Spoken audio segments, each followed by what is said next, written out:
अच्छा, तो बेसिकली हम लोगों ने कॉस्ट का जो भी पढ़ा था, हम एक बार थोड़ा सा सबको याद दिला देते हैं हम लोगों ने अब तक क्या कर लिया है, कि कॉस्ट कैसे हमारे कंट्री में आया उसके बारे में मैंने एकदम फर्स्ट डे बताया था। देन यहाँ पर कॉस्टिंग क्या होता है, कॉस्ट अकाउंटिंग क्या होता है एंड कॉस्ट अकाउंटेंसी क्या होता है, इसके बारे में भी हम लोगों ने देखा था। ठीक है, तो कॉस्टिंग का मतलब होता है एक ऐसा टेक्निक जिसके थ्रू से हम लोग क्या कर सकते हैं, कोई भी प्रोडक्ट जिसे हम लोग मैन्युफैक्चर कर रहे हैं उसका कॉस्ट फाइंड आउट कर सकते हैं। एक ऐसा टेक्निक जो हमें कॉस्ट फाइंड आउट करने में हेल्प करता है। अच्छा, एक बार म्यूट कर लो, ठीक है, तुम लोग अपना माइक जो है वो म्यूट कर लो, नहीं तो रिकॉर्डिंग में आ जाएगा तुम लोग का बैकग्राउंड का आवाज। और जब कुछ पूछना होगा तो अनम्यूट करके पूछ सकते हो।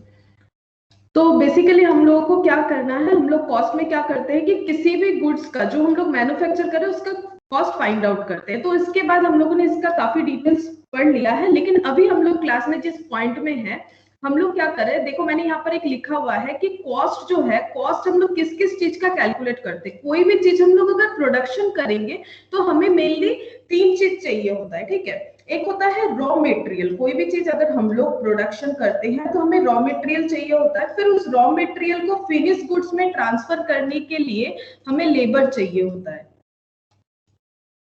एक मिनट, ये क्या हो गया?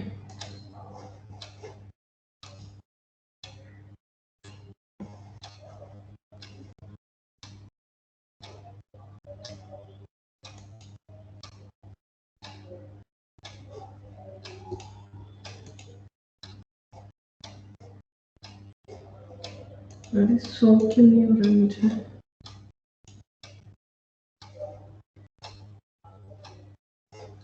एक मिनट में।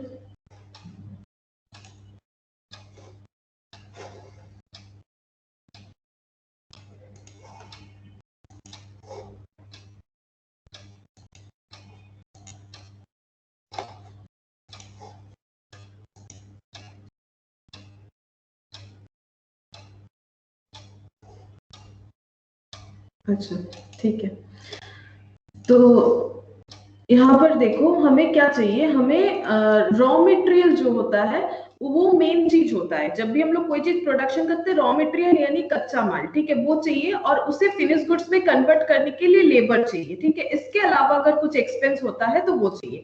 तो अभी हम लोग क्लास में जो चीज कर रहे हैं, इसके बाद हम लोगों ने कॉस्ट के बारे में काफी कुछ पढ़ा है। ठीक है, अब इसके बाद हम लोग जो क्लास में डिस्कस कर रहे थे वो हमारा ये पॉइंट चल रहा था। पॉइंट हमारा ये था कि हम लोग मैन्युफैक्चर करने के लिए हमें जो रॉ मटेरियल का रिक्वायरमेंट होता है उसका कॉस्टिंग हम लोग कैसे करें, मतलब मटेरियल जो हम लोग परचेज कर रहे हैं वो कितना हमारा खर्चा उसमें आ रहा है, उसका कॉस्टिंग कैसे करें, हम लोग वो वाला पार्ट यहाँ पर पढ़ रहे थे। तो मटेरियल कॉस्टिंग, इसीलिए ये जो चैप्टर है उसका नाम था मटेरियल कॉस्टिंग, यानी जो प्रोडक्ट रॉ मटेरियल हमें चाहिए उसका कॉस्टिंग कैसे करें। कॉस्टिंग मीन्स कौन सा टेक्निक यूज करें ताकि हम लोग मटेरियल को खरीद पाए। और हमारा टारगेट हमेशा एज ए बिजनेसमैन यही रहना चाहिए कि हम लोग कितने कम में वो मटेरियल खरीद के लेके आ पाए, कितने सस्ते में। लेकिन सस्ता देखने के चक्कर में क्वालिटी कंप्रोमाइज नहीं करना चाहिए। अगर हम लोग क्वालिटी को कंप्रोमाइज करेंगे तो हमारा प्रोडक्ट जो है वो उसका गुडविल बेकार हो सकता है। ठीक है, मतलब उसका जो नाम है वो खराब हो सकता है। इसीलिए हमें सस्ता तो देखना ही है ताकि हम लोग ज्यादा प्रॉफिट कमा पाए ऑब्वियसली, लेकिन उसके साथ हमें ये भी देखना पड़ेगा कि हम लोग क्वालिटी कंप्रोमाइज नहीं कर सकते हैं। और मैंने ये चीज भी बताया था, यहाँ पर देखो अभी भी दिख रहा होगा तुम लोगों को कि मटेरियल जो है वो सबसे ज्यादा लगता है। कोई भी प्रोडक्शन में सबसे ज्यादा किसी चीज का अगर खर्चा होता है, ये मटेरियल है, ये लेबर है, ये अदर एक्सपेंस है। सबसे ज्यादा खर्चा अगर कोई भी प्रोडक्शन पे होता है दैट इज मटेरियल पे होता है। 80 से लेकर 90% कॉस्ट इसी में इनकर्ड होता है, चाहे हम लोग कोई भी प्रोडक्ट को प्रोड्यूस करें। और मटेरियल से हम लोग प्रोडक्शन करके फिनिश गुड्स बनाते हैं। ठीक है, जहां पर मैंने एक एग्जांपल लिया था कि अगर हम लोग कोई शर्ट बनाना चाहते हैं तो हमारा रॉ मटेरियल क्या हो सकता है। अगर हमारा शर्ट मैन्युफैक्चरिंग कंपनी है तो हमें फैब्रिक चाहिए जिससे हम लोग शर्ट बनाएंगे, बटन चाहिए या और भी कुछ हो सकता है एटसेट्रा। यहाँ पर मैंने दो पॉइंट बता के रखा था, एक मटेरियल डायरेक्ट और इनडायरेक्ट, जो हम लोगों ने बेसिक में किया था कि हमारा कॉस्ट जो है उसमें बहुत सारे क्लासिफिकेशन है कॉस्ट का, जिसमें एक क्लासिफिकेशन है कि direct cost and indirect cost.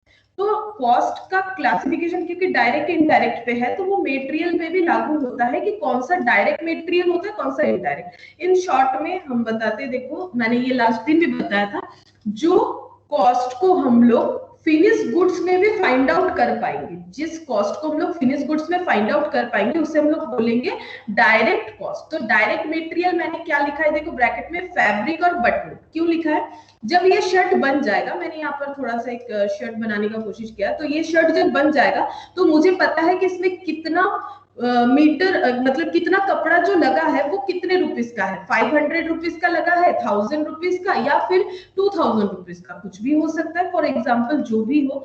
तो ये फैब्रिक का कॉस्ट हम लोग इस फिनिश गुड्स में फाइंड आउट कर पाएंगे कि एक शर्ट में कितने का कपड़ा लगा है। और मैंने यहाँ पर 3 बटन ड्रॉ किया था, अगर एक एक बटन 20 रुपए का भी आता है फॉर एग्जांपल, तो 3 बटन 60 रुपीस का, तो इसमें 60 रुपीस का बटन लगा, ये मैंने फाइंड आउट कर लिया। तो जो कॉस्ट फाइंड आउट कर पाते हैं दैट इज डायरेक्ट, जो नहीं कर पाते हैं वो इनडायरेक्ट होता है। किसमें नहीं कर पाते हैं, फिनिश गुड्स में फाइंड आउट कर पाना चाहिए। जैसे मैंने ऑयल का एग्जांपल लिया था, तो ऑयल यहाँ पर मैंने क्यों लिया था एग्जांपल, कि ये शर्ट जो मशीन में बन रहा है उस मशीन को स्मूथली रन करवाने के लिए कभी कभी हमें ऑयल देना पड़ सकता है मशीन में, ठीक है।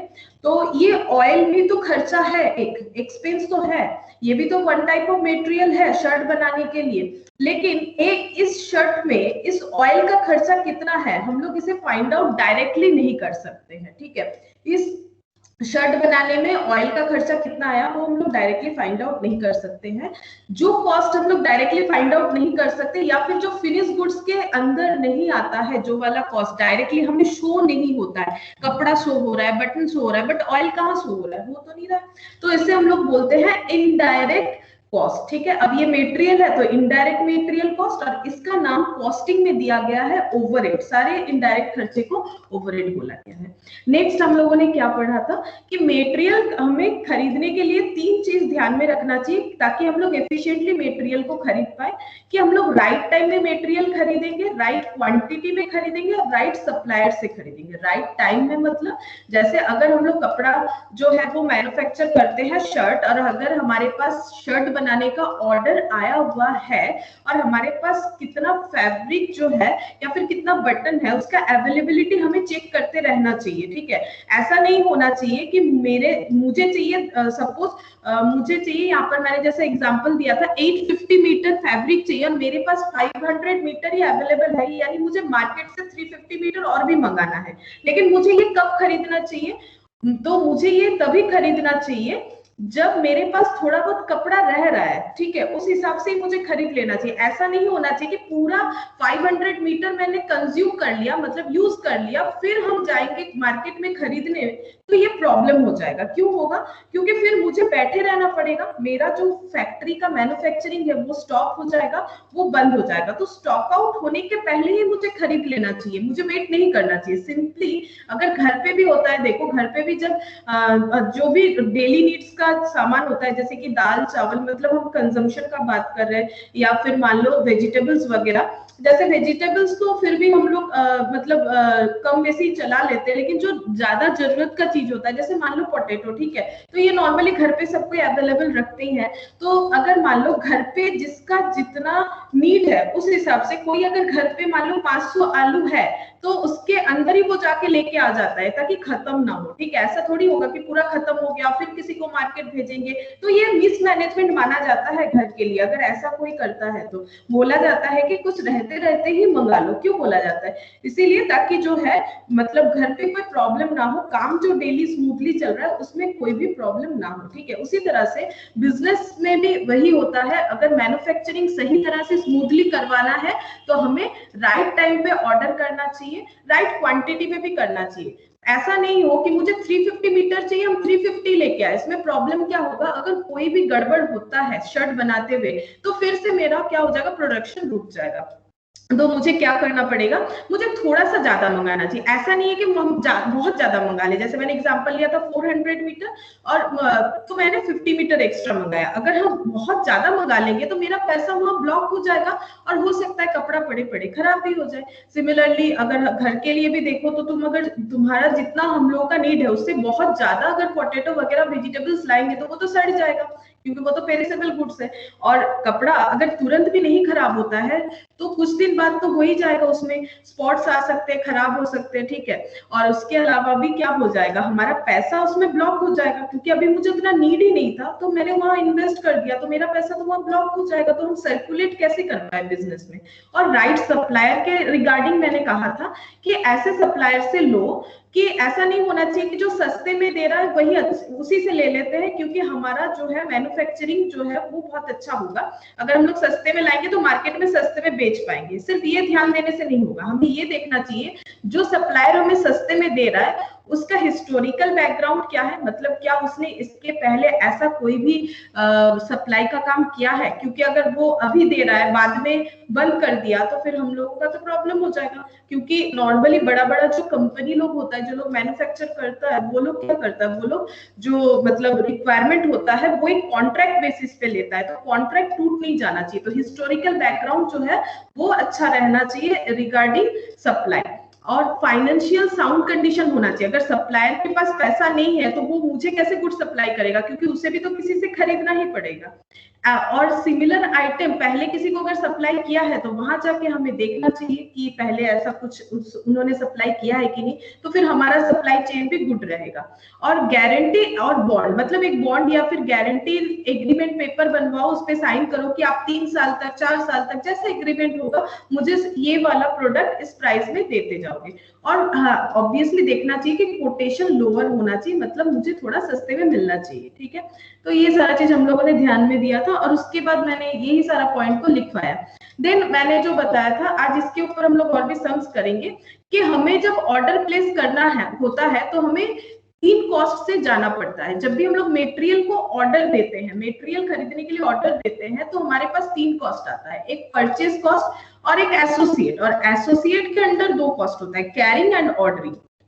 परचेज कॉस्ट मतलब जो मार्केट के ऊपर डिपेंड करता है, मार्केट में जो प्राइस चल रहा है रॉ मटेरियल का, that is my purchase cost, इसे हम ज्यादा कंट्रोल नहीं कर सकते हैं।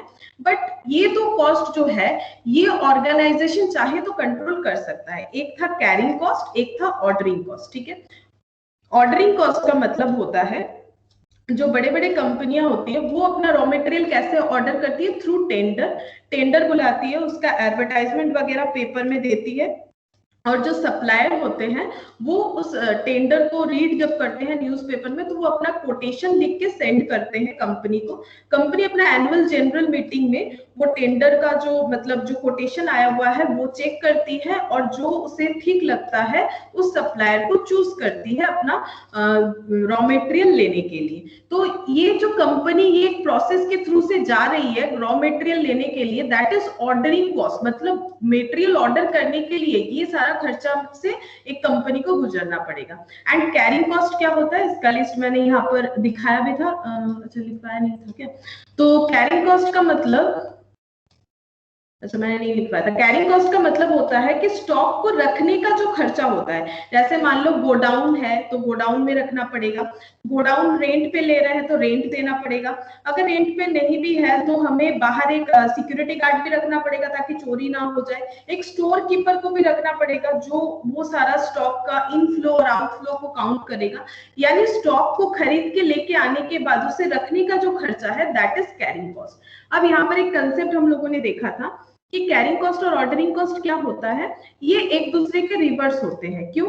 क्योंकि देखो अगर हम कम क्वांटिटी में गुड्स ऑर्डर करेंगे तो मुझे बार बार ऑर्डर करना पड़ेगा, लेकिन उस केस में मेरा कैरिंग कॉस्ट कम जाएगा। क्यों? क्योंकि मेरा गोडाउन छोटा होगा तो मेरा काम बन जाएगा, मुझे ज्यादा सिक्योरिटी गार्ड भी नहीं रखना पड़ेगा, मेरा जो स्टोर कीपर है वो एक से ही काम चल जाएगा, ठीक है।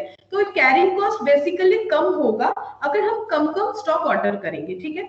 लेकिन मेरा ऑर्डरिंग कॉस्ट ज्यादा हो जाएगा, जैसे घर पे अगर कोई बार बार मान लो किसी को कोई अगर कम सामान लेके आ रहा है, मान लो तुम्हें नीड है डेली 500 ग्राम आलू का और तुम आज 1 किलो लाए, फिर एक दिन बाद 1 किलो ला रहे हो, इस तरह से ला रहे हो। या फिर कोई ऐसा भी कर सकते हैं 5 किलो एक साथ लेके आ जाए, लेकिन उसे रखने का भी तो जगह चाहिए 5 किलो एक साथ। तो वही होता है कि अगर ऑर्डरिंग कॉस्ट हम लोग बार बार ऑर्डर करेंगे तो ऑर्डरिंग कॉस्ट बढ़ जाएगा, बार बार तुम बाजार जाओगे आलू लाओगे तो उसमें एक टाइम कंजम्पशन तो होगा, और मान लो अगर मार्केट दूर है, अगर हम लोग ट्रांसपोर्ट यूज कर रहे हैं तो खर्चा भी बढ़ेगा। उसी तरह से कंपनी के केस में भी होगा कि ऑर्डर जितना बार करेंगे ऑर्डरिंग कॉस्ट उतना बढ़ जाएगा, लेकिन कैरिंग कॉस्ट कम हो जाएगा क्योंकि हम लोग कम स्टॉक कर रहे हैं। और अगर रिवर्स करते हैं कि अगर हम लोग ऐसा सोचे कि ज्यादा ऑर्डर कर देते हैं तो उसमें क्या हो जाएगा, ज्यादा ऑर्डर करेंगे तो कैरिंग कॉस्ट क्या हो जाएगा, हमारा बढ़ जाएगा। अगर क्वांटिटी ज्यादा ऑर्डर करेंगे तो रखने का खर्चा बढ़ जाएगा, बट बार बार ऑर्डर करने का जो खर्चा है वो कम हो जाएगा। तो ये दोनों रिवर्स होता है। और इससे इससे मतलब इससे किस तरह से हम लोग ओवरकम करें, इसके लिए कंसेप्ट आया हुआ है, that is economic order quantity. Economic order quantity का मतलब होता है, इकोनॉमिक मतलब चीपेस्ट, ऑर्डर मतलब नंबर ऑफ ऑर्डर, कितना बार हम लोग ऑर्डर करें, यूनिट मतलब एक बार में, at a time how much order should be placed so that total cost will be minimum. तो हमारा टारगेट रहता है टोटल कॉस्ट को मिनिमम करना। टोटल कॉस्ट मतलब परचेस, कैरिंग एंड ऑर्डरिंग। अब कैरिंग ऑर्डरिंग तो हम लोगों ने देखा रिवर्स हो रहा है, परचेस कॉस्ट पे हमारा हाथ मतलब हमारा कोई भी इफेक्ट नहीं चलेगा, वो मार्केट के ऊपर डिपेंड करता है। तो जो टोटल कॉस्ट है वो हमें मिनिमम चाहिए, तभी हम लोग अच्छा मतलब प्रोडक्शन करने के बाद मार्केट में ज्यादा मुनाफा कमा पाएंगे, ज्यादा प्रॉफिट कमा पाएंगे अगर हम लोग लोअर कॉस्ट में अच्छा चीज दे पा रहे हैं। तो टोटल कॉस्ट मिनिमम करना सब ऑर्गेनाइजेशन का एक मतलब टारगेट रहता है। तो इसके लिए ईओक्यू में ऑर्डर करना चाहिए। EOQ means economic order quantity, और इसका मैंने यहाँ पर एक फॉर्मूला भी बताया था किस तरह से ईओक्यू आता है। तो इसमें मेरा जिस्ट जो आया था लास्ट में, दैट इज, देखो यहाँ पर फॉर्मूला क्या था, 2 into AC into OC divided by carrying cost per unit per annum. अब ये फॉर्मूला कैसे आता है एक बार याद दिला देते हैं। फॉर्मूला एक्चुअली आया था कि हम लोगों को कोशिश करना है कि ordering cost equal to carrying cost हो, ठीक है, ordering cost equal to carrying cost हो, ये हमारा टारगेट होना चाहिए।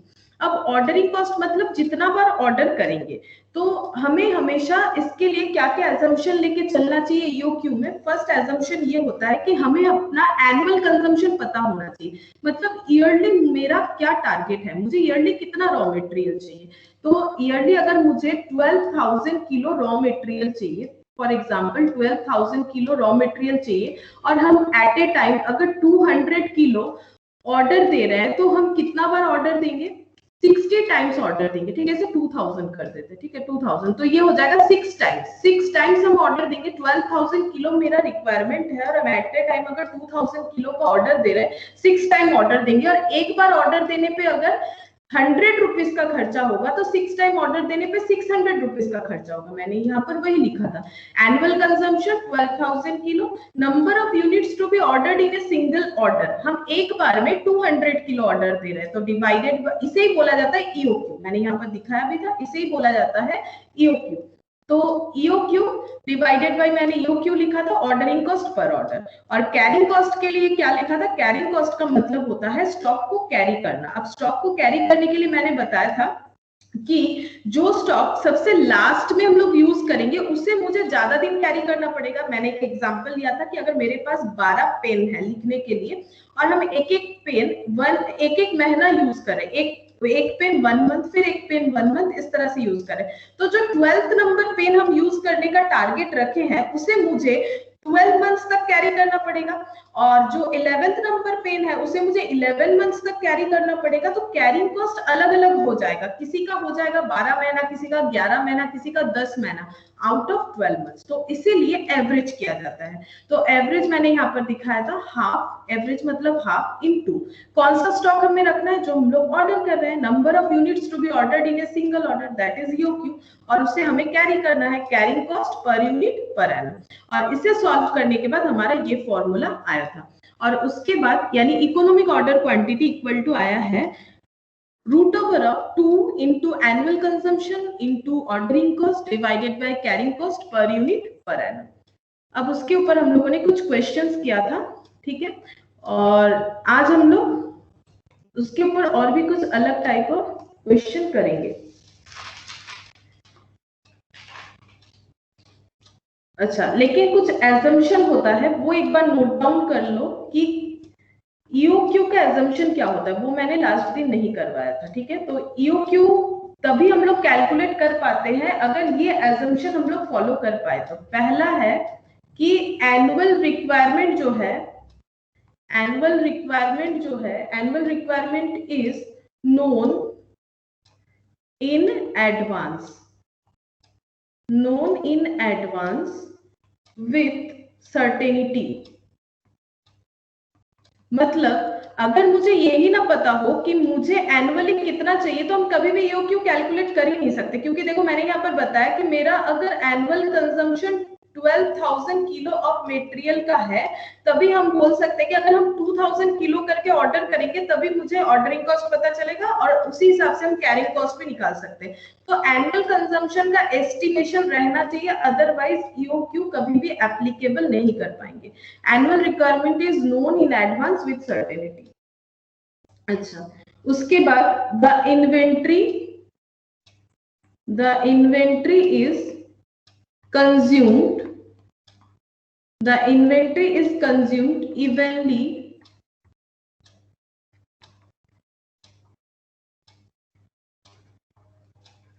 throughout the year। ठीक है, इन्वेंट्री का जो कंजम्पशन है वो through out the year evenly होना चाहिए, तभी ईओक्यू एप्लीकेबल होगा। Next, the ordering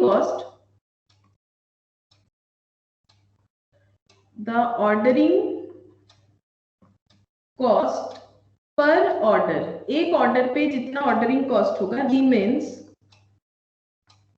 constant. मतलब ऐसा नहीं है कि अभी ऑर्डर किए तो 600 पर रुपीज हो गया, नेक्स्ट किए तो 102 हो गया, ऐसा नहीं होना चाहिए। ऑर्डरिंग कॉस्ट अगर कांस्टेंट रहेगा तभी ईओक्यू का कंसेप्ट एप्लीकेबल हो सकता है। The ordering cost per order remains constant irrespective of size. इसका मतलब अगर हम 6000, जैसे मैंने अभी एग्जांपल लिया था ना, 12,000 किलो का मुझे नीड है और मैंने लगाया था यहाँ पर 6,000 किलो करके हम एट ए टाइम ऑर्डर करेंगे, तो ये हो गया मेरा कितना, 2 टाइम्स ऑर्डर हो गया। ठीक है, 2 टाइम्स, मैंने यहाँ पर 2000 लिखा था ना, तो 6 टाइम्स हो गया। अब मान लो 12,000 किलो और यहाँ पर मैंने 6,000 किलो लिख दिया, तो यहाँ पर नंबर ऑफ ऑर्डर कितना हो जाएगा, 2 टाइम्स। ठीक है, लेकिन अगर 6 टाइम्स ऑर्डर करने का ऑर्डरिंग कॉस्ट 100 पर ऑर्डर है, तो 2 टाइम्स ऑर्डर करने पे भी 100 पर ऑर्डर ही होना चाहिए। वही बताया जा रहा है कि ordering cost per order constant होना चाहिए, मतलब 100 रुपीज पर ऑर्डर दोनों केस में है, इररिस्पेक्टिव ऑफ साइज, चाहे 2000 किलो ऑर्डर करो चाहे 6000 किलो ऑर्डर करो। तो इस पॉइंट का मतलब ये है। Next, the carrying cost is computed as a fixed percentage of purchase price।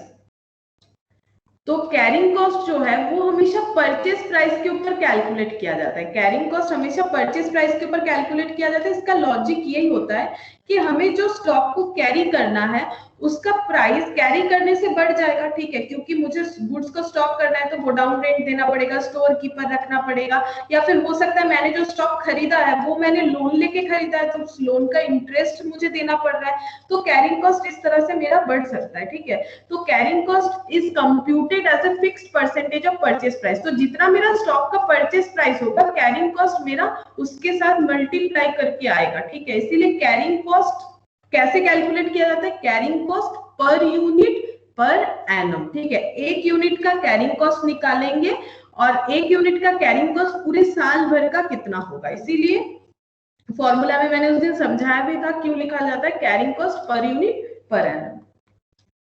Next है the annual carrying cost is computed on average inventory order. ये तो अभी मैंने बताया, हाफ लिखा था, मैंने समझाया कि कैरिंग कॉस्ट हमेशा कैसे कैलकुलेट किया जाता है, एवरेज इन्वेंट्री के ऊपर, half into carrying cost per unit per annum, half into EOQ into carrying cost per unit per annum. अच्छा, 6th number point, EOQ is the order size where the sum of annual ordering cost OC लिख देते हैं and carrying cost CC is the least and equal, ठीक है, equal होगा, उसी concept से तो फॉर्मूला आया हुआ था, that is carrying cost equal to ordering cost, ठीक है। और उसके साथ साथ जब हम लोग ईओक्यू बेसिस पे ऑर्डर करते हैं, इकोनॉमिक ऑर्डर क्वांटिटी मतलब चीपेस्ट ऑर्डर क्वांटिटी, मतलब ऐसा ऑर्डर ऐसे क्वांटिटी में किया हुआ ऑर्डर जो हमें चीपेस्ट वैल्यू में मिल जाए, ठीक है, दैट इज ईओक्यू। तो EOQ is the order size where the sum of annual ordering cost and carrying cost is the least and equal. और परचेज प्राइस वो कांस्टेंट रहता है, ठीक है, purchase price per unit remain constant. अब इसका एक ग्राफ भी होता है, देखो ग्राफ कैसे हम लोग प्लॉट कर सकते हैं। यहाँ पर साइज और यहाँ पर कॉस्ट, ठीक है, तो यहाँ पर हम 0 लिख देते हैं, ये 10 दे दिया मैंने, 20, 30, ठीक है, 40, 10 का गैप है, 50 और ये हो गया 60 फॉर एग्जांपल। कॉस्ट जो है यहाँ पर दे देते 5, 10, 15 और 20, ठीक है। मैंने यहाँ पर 5 का गैप लिया, यहाँ पर 10 का गैप लिया है। अब क्या होगा, हमारा कॉस्ट यहाँ पर दो तरह का होगा, एक ऑर्डरिंग कॉस्ट, एक कैरिंग कॉस्ट। तो अगर हम 10 यूनिट ऑर्डर करेंगे तो ये मेरा कॉस्ट कितना हो जाएगा, ठीक है। अगर हम 10 यूनिट ऑर्डर करेंगे तो मेरा कैरिंग कॉस्ट क्या होगा और ऑर्डरिंग कॉस्ट क्या होगा वो हमें देखना है।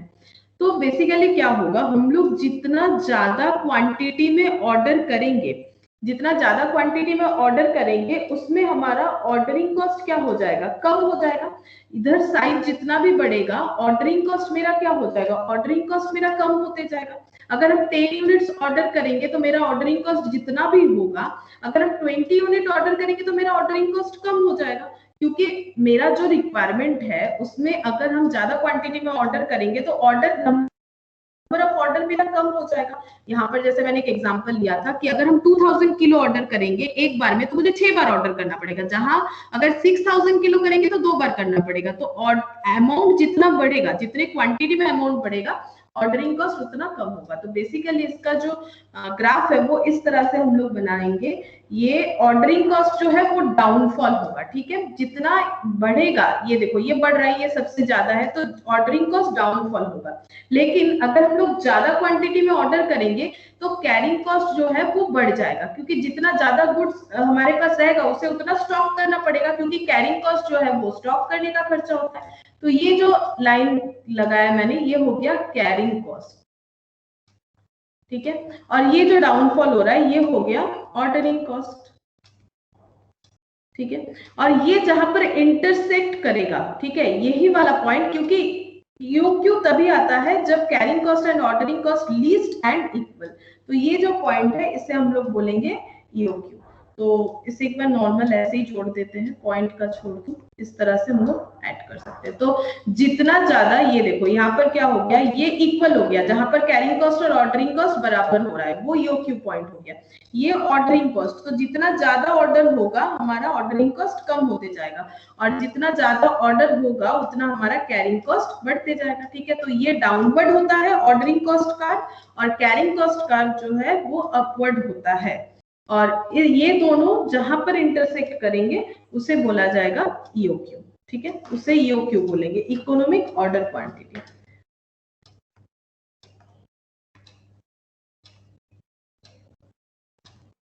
अच्छा, अब एक क्वेश्चन देते हैं,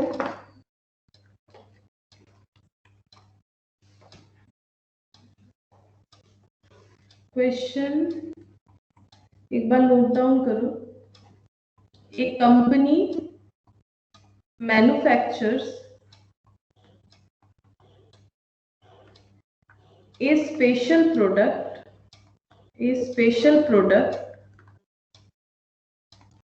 which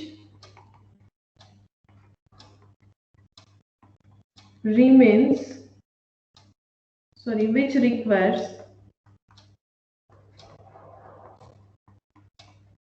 a component अल्फा, ठीक है। जो प्रोडक्ट बना रही है कंपनी उसको एक रॉ मटेरियल चाहिए जिस रॉ मटेरियल का नाम है Alpha. The following particulars are The following particulars are collected for the year 2013. First, annual consumption of alpha. Alpha का जो रिक्वायरमेंट है, एनुअल रिक्वायरमेंट 8000 यूनिट्स का है. Second, cost of placing and order. एक बार ऑर्डर करने का खर्चा है ₹200. और third point, cost per unit of alpha. मतलब cost per unit of alpha मतलब अल्फा को अगर मार्केट से खरीद रहे हैं तो उसका खर्चा कितना हो रहा है. एक यूनिट अल्फा खरीदने का कॉस्ट है 400 कैरिंग कॉस्ट. अब रॉ मटेरियल खरीद रहे हैं तो कैरिंग कॉस्ट भी तो लगेगा. तो कैरिंग कॉस्ट मतलब रखने का खर्चा भी तो लगेगा. Carrying cost as a percentage of per annum 20%. अच्छा, नेक्स्ट यहाँ पर एक पॉइंट है, the company has been offered a quantity discount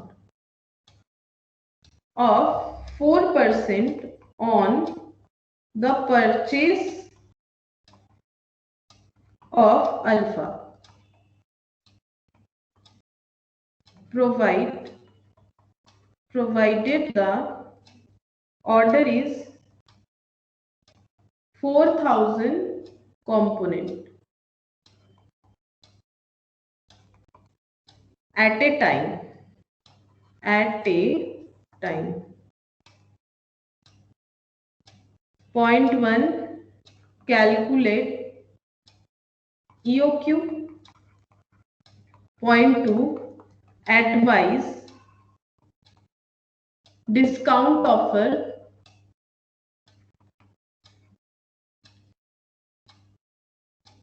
can be accepted or not.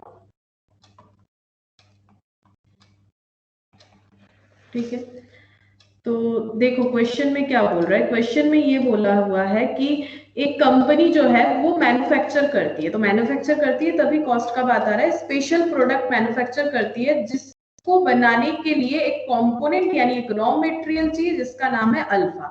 The following particular are collected for the year. तो Alpha yearly, annual मतलब yearly कितना चाहिए, 8000 units. Cost of placing an order. अब एक मतलब जितना बार alpha order करेंगे तो हमें 200 रुपीज का खर्चा बेयर करना पड़ेगा. एक बार ऑर्डर करने का कॉस्ट होगा 200. Cost per unit of alpha मतलब मार्केट में एक यूनिट अल्फा का कॉस्ट चल रहा है 400 rupees. Carrying cost as a percentage per annum दिया हुआ है 20%. कैरिंग कॉस्ट मतलब रॉ मटेरियल को कैरी करने का खर्चा जो हमेशा किसके ऊपर लगाना चाहिए, परचेज प्राइस के ऊपर. अभी मैंने अजम्पशन लिखवाया भी था. तो the company has offered, company को ऑफर किया गया है एक quantity discount of 4%. Quantity discount मतलब ज्यादा गुड्स एक साथ खरीदने से डिस्काउंट मिलता है. जैसे अभी हम वेजिटेबल्स का भी बात कर रहे थे, अगर एक बोरा आलू लेके आ जाते हो तो सस्ते में मिलेगा. ठीक है, तो वैसे ही कंपनी को ऑफर किया गया है कि क्वांटिटी डिस्काउंट मिल जाएगा आपको 4% का. 4% का क्वांटिटी डिस्काउंट मिलेगा अगर आप जितना खरीद रहे हो उससे ज्यादा क्वांटिटी में खरीदोगे on the purchase of alpha provided the order is 4000 component at a time. अगर at a time 4000 यूनिट का ऑर्डर करोगे तो 4% डिस्काउंट मिलेगा परचेज प्राइस पे. यानी जो हम लोग 400 में मार्केट से परचेज कर रहे हैं वो हमें कितने में मिल जाएगा, 400 इंटू 4% डिस्काउंट लगाने से 16 रुपीज का डिस्काउंट मिल रहा है. यानी इस पे 16 रुपीज का अगर डिस्काउंट मिलेगा तो 384 हमारा इसका प्राइस आ जाएगा. ठीक है, जो 400 में मिल रहा है वो 384 में भी मिल सकता है, लेकिन एक ही कंडीशन है कि एट ए टाइम 4000 कंपोनेंट खरीदना पड़ेगा. हमें बोला गया है फर्स्ट पॉइंट ईओक्यू कैलकुलेट करो और सेकंड बोला गया है कि क्या हमें डिस्काउंट ऑफर लेना चाहिए. तो हमें चेक करना पड़ेगा कि डिस्काउंट लेने से हमारा प्रॉफिट है या लॉस है. अब कैसे चेक करेंगे, ऑब्वियसली हम लोग टोटल कॉस्ट देखेंगे. यानी रॉ मटेरियल खरीदते हुए हमारा 3 कॉस्ट लगता है, एक परचेज कॉस्ट, एक कैरिंग कॉस्ट, एक ऑर्डरिंग कॉस्ट. तो परचेज कॉस्ट, ऑर्डरिंग कॉस्ट और कैरिंग कॉस्ट एग्जिस्टिंग हालत में कितना हो रहा है और ऑफर को एवेल करने से कितना हो रहा है। तो हमें देखना पड़ेगा कि हमारा प्रॉफिट हो रहा है या लॉस हो रहा है, उसके ऊपर डिपेंड करके हमें ऑफर लेना चाहिए या फिर नहीं लेना चाहिए, वो हम लोग डिसाइड करेंगे। तो पहले ईओक्यू निकालेंगे।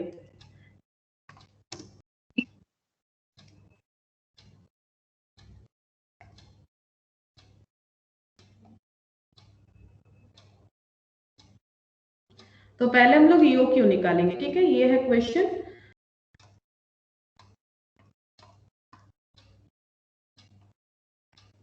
तो पहले ईओक्यू का फॉर्मूला एक बार देखो क्या होता है, 2 इंटू AC मतलब एनुअल कंजम्पशन, OC यानी ordering cost divided by carrying cost per unit per annum, ठीक है, ये मैंने उस दिन पूरा समझाया भी था।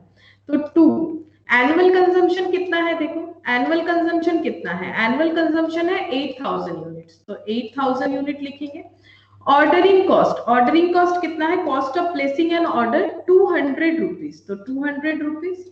Carrying cost per unit per annum, carrying cost तो है 20%, लेकिन कैरी किसे करना है, अल्फा को, जो रॉ मटेरियल खरीदना है, और उसे खरीदने का एक यूनिट का प्राइस कितना है 400। अभी असम्पशन लिखवाया था, देखो कैरिंग कॉस्ट किस पे कैलकुलेट होता है, carrying cost is computed as a fixed percentage of purchase price, purchase price के ऊपर एक फिक्स्ड परसेंटेज पे वो कैलकुलेट किया जाता है। अगर क्वेश्चन में परसेंटेज वाइज दिया हुआ है, अगर अमाउंट दिया हुआ है तो वही लिख देंगे। तो 400 इंटू 20%, ठीक है। तो यहां से कैलकुलेट करके मुझे बताओ कितना हो रहा है ईओक्यू, 2 इंटू 8000 इंटू 200, ये आ जा रहा है 32 लाख, और डिवाइडेड बाय 400 इंटू 20% 80, तो 32 lakh divided by 80, 4000 root over of 4000 means कितना हो जाएगा 200, ठीक है, 200 यूनिट लिखना पड़ेगा। तो हमारा इकोनॉमिक ऑर्डर क्वांटिटी कितना होगा, 200 होगा। 4000 का रूट करके देखो, अच्छा 4000 हो रहा है, नहीं 40,000 हो रहा है, तभी तो आएगा ना, मैंने शायद एक जीरो कम लिखा है, हाँ एक जीरो कम लिखा है, 4000 का रूट पे नहीं आएगा, 40,000 आ रहा है, 40,000 का रूट करो, 200 यूनिट हमारा ईओक्यू हो गया। तो हम लोगों ने अभी क्या प्लान करके रखा है, इस कंपनी ने प्लान करके रखा है कि उसके लिए चीपेस्ट कौन सा होगा, अगर वो at a time 200 unit order करेगी तो वो उसका ईओक्यू आएगा। ईओक्यू का मतलब ऐसा क्वांटिटी में ऑर्डर करने का तरीका जिसमें हमारा खर्चा सबसे कम होगा, और ऑर्डरिंग कॉस्ट कैरिंग कॉस्ट जो रिवर्स हो जाता है वो नहीं होगा, वो बिल्कुल इक्वल रहेगा। लेकिन अब कंपनी ने एक ऑफर दे दिया है, मतलब सप्लायर ने, जहां से ये लोग खरीदता है, कि अगर आप एट ए टाइम 4000 ऑर्डर करोगे, अभी तो कर रहे हो आप 200 करके, अगर आप एट ए टाइम 4000 ऑर्डर करोगे तो आपको हम लोग 4% डिस्काउंट दे देंगे। अब डिस्काउंट लेना है या नहीं लेना है, कैसे चेक करेंगे, तो पहले हम लोग ये देखते हैं कि हम लोग जो ईओक्यू में ऑर्डर कर रहे हैं उस पे हमारा टोटल कॉस्ट कितना आ रहा है। तो हम लोग टोटल कॉस्ट कैलकुलेट करेंगे। तो टोटल कॉस्ट में क्या क्या आता है, purchase cost plus carrying cost plus ordering cost. मैंने अभी दिखाया भी था कि कॉस्ट, जो रॉ मटेरियल खरीदने के लिए हमारा दो कॉस्ट मेनली होता है, परचेज एंड एसोसिएटेड कॉस्ट, और एसोसिएटेड कॉस्ट दो तरह का होता है, कैरिंग और एक ऑर्डरिंग कॉस्ट होता है। तो परचेज कॉस्ट कितना होगा बताओ, अगर हमें नीड कितने का है, अगर हमारा नीड जो है वो पूरे साल भर का है 8000 यूनिट, ठीक है, मुझे 8000 यूनिट खरीदना पड़ेगा। हम टोटल कॉस्ट कैलकुलेट कर रहे हैं, total cost for the year, ठीक है, तो मुझे 8000 यूनिट खरीदना पड़ेगा, ठीक है, 8000 यूनिट मुझे खरीदना है। और परचेज प्राइस कितना करके है, परचेज कॉस्ट वैसे ही निकलेगा ना, जितना खरीदेंगे इनटू परचेज प्राइस, तो परचेज प्राइस कितना करके है, परचेज प्राइस कितना करके था 400, ठीक है, 400 करके है, तो ये मेरा परचेज कॉस्ट हो जाएगा, ठीक है। और कैरिंग कॉस्ट कैसे कैलकुलेट करते हैं, हाफ एवरेज करना पड़ता है into EOQ, half into EOQ, ये लास्ट दिन हम लोगों ने जो फॉर्मूला देखा था और उसका लॉजिक भी देखा था, अभी भी मैंने आज भी थोड़ा सा बताने का कोशिश किया है। तो हाफ इंटू ईओक्यू यानी एवरेज, ईओक्यू जो है हाफ करना है ईओक्यू का average, into carrying cost per unit per annum. Carrying cost का फॉर्मूला होता है हाफ, इसीलिए फॉर्मूला समझना जरूरी है, नहीं तो ये सारा जो पॉइंट है इसे नहीं डील कर पाएंगे हम लोग। तो half into EOQ into carrying cost per unit per annum. Carrying cost per unit per annum कितना हो रहा है? 400 इंटू 20%, 400 इंटू 20%, ठीक है। Plus ordering cost. Ordering cost कैसे कैलकुलेट करें? ये देखो, ऑर्डर कितना करना है मुझे, पूरे साल भर में 8000 यूनिट ऑर्डर करना है और एट ए टाइम हम कितना ऑर्डर कर रहे हैं? 200। मुझे 8000 यूनिट चाहिए और हम एट ए टाइम अगर 200 यूनिट करके ऑर्डर करेंगे तो मेरा नंबर ऑफ ऑर्डर 40 आ जाएगा और मेरा ऑर्डरिंग कॉस्ट कितना है? 200 है। ऑर्डरिंग कॉस्ट कितना है? 200। मुझे 8000 यूनिट टोटली चाहिए फुल्ली और हम एट ए टाइम 200 करके ऑर्डर करेंगे तो ऑब्वियसली मुझे 40 टाइम्स ऑर्डर करना पड़ेगा। और एक ऑर्डर पे अगर 200 रुपए का खर्चा होगा, 40 बार ऑर्डर पे कितना खर्चा होगा? तो ये 8000 इंटू 400 कितना हो जा रहा है? 32 लाख। प्लस हाफ इंटू इसका देख लो कितना हो रहा है, 200 डिवाइडेड बाई 2 यानी ये 100 हो जाएगा, इंटू 400 इंटू 20%। तो ये कैरिंग कॉस्ट हो गया 8000 और ऑर्डरिंग कॉस्ट कितना होगा? 8000 डिवाइडेड बाई 200 इंटू 200, तो ये हो जाएगा 8000, ठीक है। तो टोटल कॉस्ट अगर हम लोग ईओक्यू वाइज ऑर्डर कर रहे हैं तो ये बन जाएगा 32,60,000, ठीक है। ये टोटल कॉस्ट अभी जो सिचुएशन चल रहा है उस हिसाब से हो रहा है। अगर कंपनी ऑफर एक्सेप्ट करती है जो सप्लायर ने दिया है 4% डिस्काउंट वाला, तो हमें देखना पड़ेगा कि हमारा टोटल कॉस्ट कितना आ रहा है। तो total cost purchase cost plus क्या आ जाएगा? कैरिंग कॉस्ट और ऑर्डरिंग कॉस्ट। तो carrying cost plus ordering cost, कोई सा भी आगे पीछे लिख सकते हैं, उससे कोई प्रॉब्लम नहीं, क्योंकि एक्चुअली मैंने यहाँ पर कैरिंग ऑर्डरिंग लिखा है तो वही सीक्वेंस फॉलो किया है ताकि हम लोग समझ पाए। तो परचेज कॉस्ट कितना आएगा बताओ? परचेज कॉस्ट कितना आएगा? अगर हम लोग ऑफर एवल करते हैं तो ऑफर लेने से भी हम लोगों को चाहिए कितना? एनुअल कंजम्पशन थोड़ी ना चेंज हो जाएगा। वो तो सप्लायर ने बताया है कि अगर आप 4000 करके एट ए टाइम लोगे तो हम आपको 4% डिस्काउंट में अल्फा जो रॉ मटेरियल है वो सप्लाई कर देंगे, लेकिन इससे हमारा कंजम्पशन थोड़ी ना कम होने वाला है। तो 8000 यूनिट तो हमें खरीदना ही है, ठीक है, लेकिन हमारा परचेज प्राइस कितना हो जाएगा? अगर हम लोग ऑफर लेते हैं डिस्काउंट का, ये डिस्काउंट के लिए कर रहे हैं, डिस्काउंटेड टोटल कॉस्ट, ठीक है, तो उसमें हमारा परचेज कॉस्ट कितना होगा बता सकते हो? परचेज कॉस्ट कितना होगा? अभी तो 400 चल रहा है लेकिन मुझे 4% डिस्काउंट मिलेगा, मैंने थोड़ी देर पहले कैलकुलेट करके बताया भी है, बताओ कितना होगा?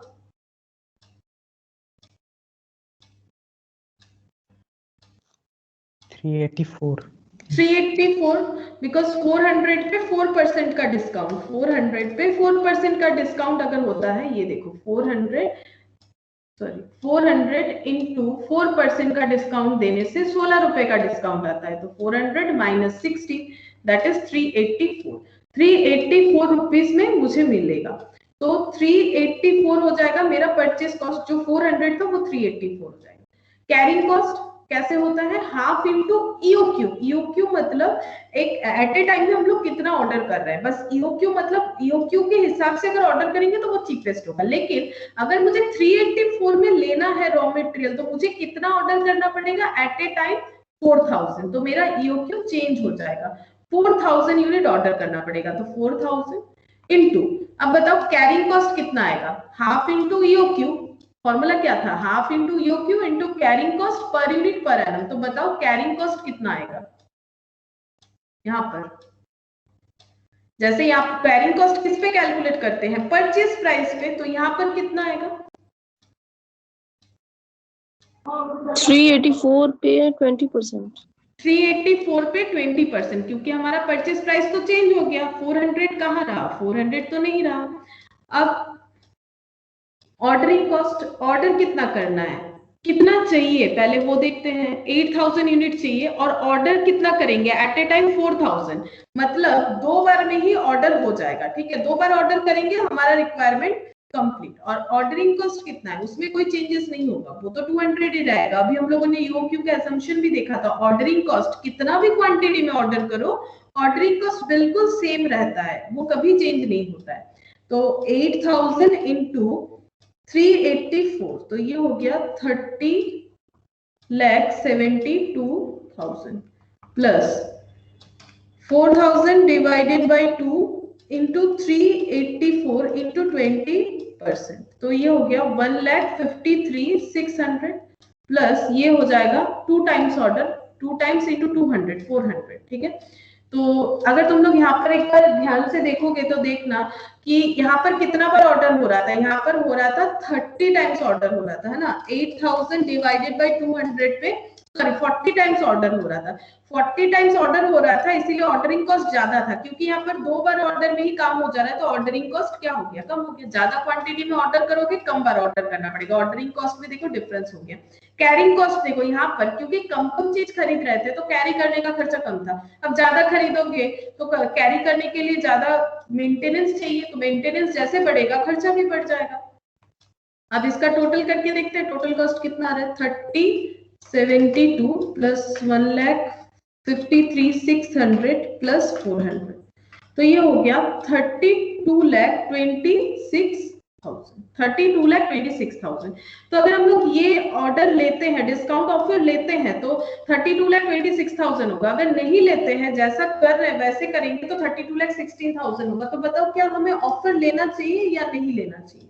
नहीं लेना चाहिए मैम, टोटल कॉस्ट तो नहीं लेना चाहिए। नहीं लेना चाहिए। तो यहाँ पर हमारा आंसर होगा कि discount offer should not be accepted, ठीक है। तो discount offer should not be accepted, should not be accepted as it increases our cost by, कितना हो रहा है माइनस करके देख लेते हैं, 10,000, ठीक है। as it increases our cost to 10,000, as it increases total cost to 10,000, total cost 10,000 से बढ़ जाएगा, तो क्या क्यों ले हम लोग ये ऑफर, नहीं लेंगे, ठीक है। टोटल कॉस्ट से अगर 10,000 बढ़ जाएगा तो नहीं लेंगे। मतलब देखने में देखो, ये सब चीज ही तो हम लोग को सीखना है। जब तुम लोग कॉस्ट अकाउंटेंट बन जाओगे तो तुम लोग को कंपनी को ये सब चीज ही तो बताना है कि लेना चाहिए या नहीं लेना चाहिए, तो ये सब तुम ही लोग को बताना पड़ेगा, तो ये सब पता होना चाहिए। अच्छा,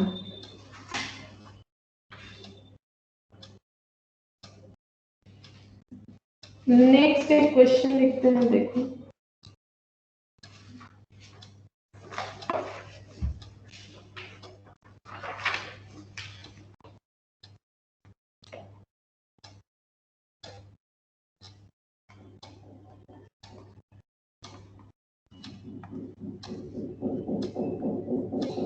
Calculate EOQ and number of order and total cost, ठीक है। 3 चीज कैलकुलेट करके बताना है। इंफॉर्मेशन है annual requirement of raw material 60,000 units, ordering cost per order,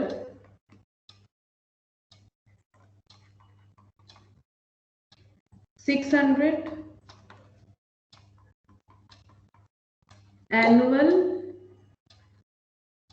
cost of investment in inventory ₹1 per unit, और 4th point cost of deterioration,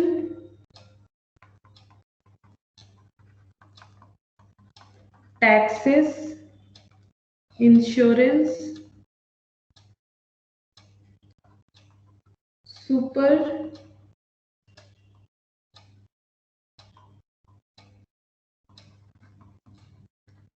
supervision cost ₹1 per unit.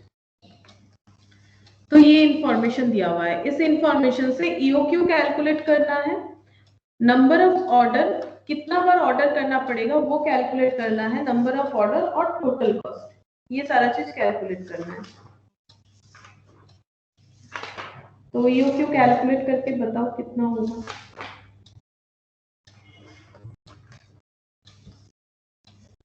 Ma'am एक बार पूरा क्वेश्चन दिखाइए ना नीचे का। अच्छा रुको एक मिनट।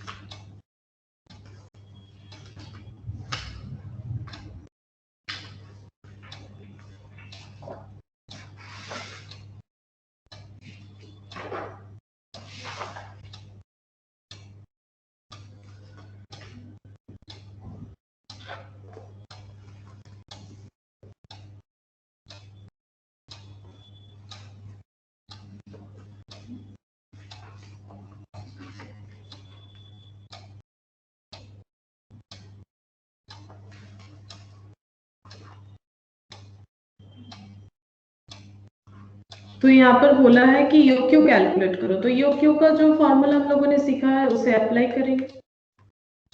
ईओक्यू का फॉर्मूला क्या होता है? 2 into annual consumption into ordering cost divided by carrying cost per unit per annum। तो 2 into annual consumption कितना है? annual requirement of raw material 60,000 units into ordering cost कितना है? 600। ordering cost है 600। कैरिंग कॉस्ट, कैरी किसे करना पड़ता है? रॉ मटेरियल को, और ये हमेशा परचेज प्राइस के ऊपर होता है। तो यहाँ पर देखो क्या बताया है कि annual cost of inventory and stock investment, annual cost of investment in inventory मतलब जो स्टॉक, इन्वेंट्री मतलब स्टॉक, रॉ मटेरियल का जो स्टॉक हम लोग ले रहे हैं उसे, उसमें कितना इन्वेस्टमेंट हो रहा है? 1 यूनिट खरीदने पे 1 रुपया इन्वेस्ट हो रहा है। मतलब जो रॉ मटेरियल खरीद रहे हैं वो 1 यूनिट खरीदने पे 1 रुपया खर्चा हो रहा है। और कैरिंग कॉस्ट क्या है? ये सारा कैरिंग कॉस्ट है, क्योंकि कैरिंग कॉस्ट मतलब होता है कि रॉ मटेरियल जब गोडाउन में आ गया, गोडाउन में आने के पहले तक का, उसे गोडाउन में लाने तक का जो भी खर्चा है, मतलब गोडाउन में एंट्री होने के पहले का जितना भी खर्चा, दैट इज ऑर्डरिंग कॉस्ट। ठीक है। और जैसे ही हमारे गोडाउन में आ गया, उसे रखने का, मेंटेन करने का जो खर्चा है दैट इज कैरिंग कॉस्ट। अब हमेशा कैरिंग कॉस्ट ऑर्डरिंग कॉस्ट बोलेगा नहीं, तो इस तरह से हमें समझना पड़ेगा। जैसे कि कॉस्ट ऑफ डिटोरिएशन मतलब क्या होता है? गुड्स बर्बाद भी तो हो सकता है, ठीक है, तो उसके लिए जो लॉस बियर करना पड़ता है तो उसका भी कॉस्ट एडिशन कर दिया जाता है। तो cost of deterioration, taxes, insurance, जो स्टॉक है गोडाउन में उसका इंश्योरेंस करवा दिया है हम लोगों ने, ताकि अगर स्टॉक कुछ भी हो जाए, एक्सीडेंटली जल जाए, चोरी हो जाए, कुछ भी हो जाए, तो हमें कंपेंसेशन मिल जाए। तो इंश्योरेंस करवाया स्टॉक का, तो स्टॉक जितना ज्यादा होगा इंश्योरेंस उतना ज्यादा हो जाएगा, खर्चा उतना ज्यादा प्रीमियम का बन जाएगा। तो कैरिंग कॉस्ट हो गया ये वाला।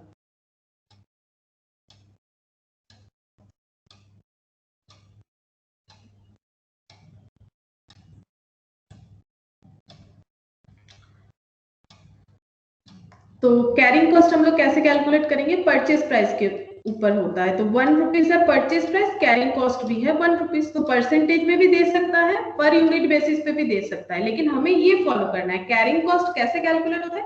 पर यूनिट पर एनम, 1 यूनिट पे 1 साल का खर्चा। ठीक है। तो यहाँ पर कितना आ जाएगा फिर? 2 into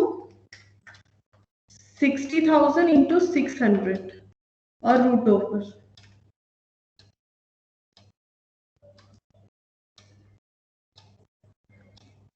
कितना आ रहा है?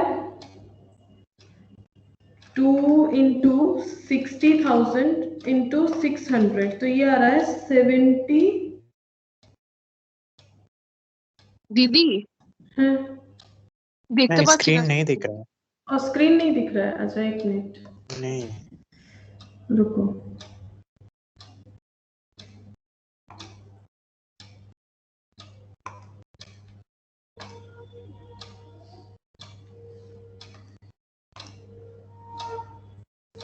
अब दिख रहा है? मैम आया तो फिर चला गया। अच्छा एक मिनट, নেটওয়ার্ক জি দিদি হ্যাঁ দেখা যাচ্ছে? হ্যাঁ যাচ্ছিল अच्छा दाঁড়াও एक मिनट, अब হ্যাঁ দিদি सबको दिख रहा है? हाँ मैम दिख रहा है। अच्छा यस मैम। ओके।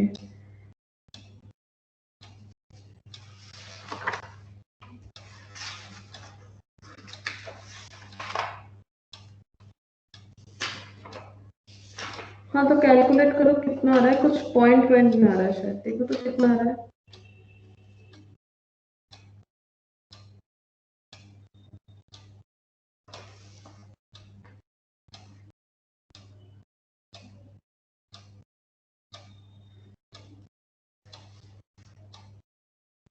দিদি 8485.28 2 into 60,000 into 600 divided by 1 root over करने से 2 आ रहा है, या फिर 8485 मैम 8485 है, है 0.28 जो आ रहा है उसे इग्नोर कर दो, ठीक है, राउंड में ले लेते हैं, अप्रोक्सीमेटली इतना आ रहा है 8485, ठीक है 8485 आ गया।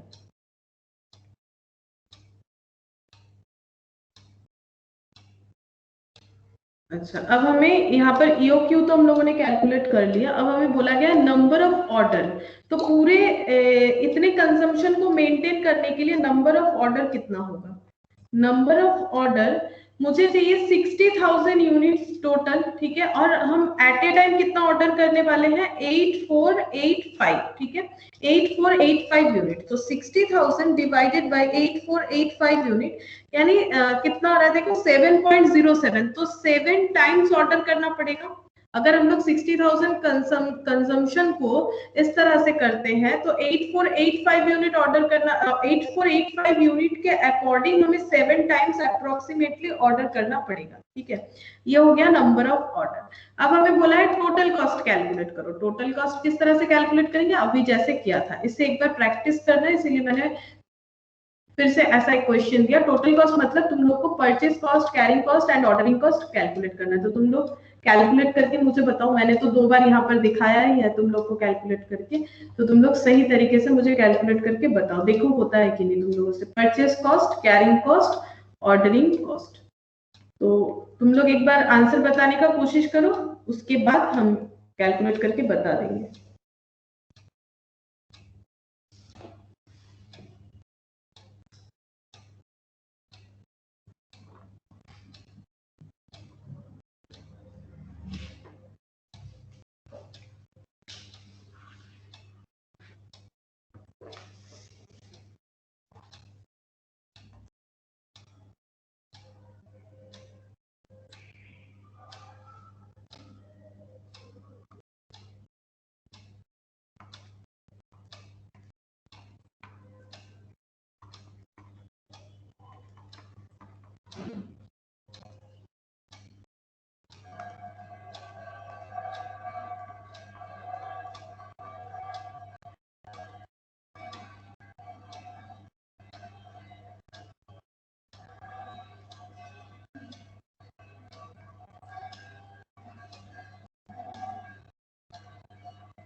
मेरा तो आ रहा है 6,84 नहीं सॉरी 68,484.5 आ रहा है, देखो तुम लोगों का कितना आ रहा है। परचेज कॉस्ट जितना परचेज करना है एनुअली 60,000 इंटू 1 रुपया करके है। परचेज प्राइस कितना करके है? परचेज प्राइस है 1 रुपया करके, ठीक है। तो 1 रुपीज और carrying cost half into EOQ आया 8485 into carrying cost per unit per annum जो कि 1 इंटू 1 करके 1 ही आ रहा है। Ordering cost 60,000 divided by 8485 into ordering cost है 600। तो टोटल ऑर्डरिंग कॉस्ट इतना आ रहा है कैलकुलेट करके, इसमें आ रहा है 4242, इसमें भी 4242 ही आ रहा है। यहाँ पर 0.5 आया था तो मैंने 0.5 ले लिया। यहाँ पर भी कुछ अप्रोक्सीमेशन आया है तो वो मैंने हटा दिया, ठीक है। अप्रोक्सीमेशन वो वाला मैंने हटा दिया है। यहाँ पर आ रहा था 0.78 ऐसा कुछ आ रहा था, ठीक है। 0.78 ऐसा कुछ आ रहा था तो वो मैंने हटा दिया। तो ये अप्रोक्स, ठीक है, अप्रोक्स इतना हो जाएगा क्योंकि हम लोगों ने यहाँ पर अप्रोक्सीमेशन दिया हुआ है। तो टोटल कॉस्ट हमारा हो जाएगा 68,484 टोटल कॉस्ट।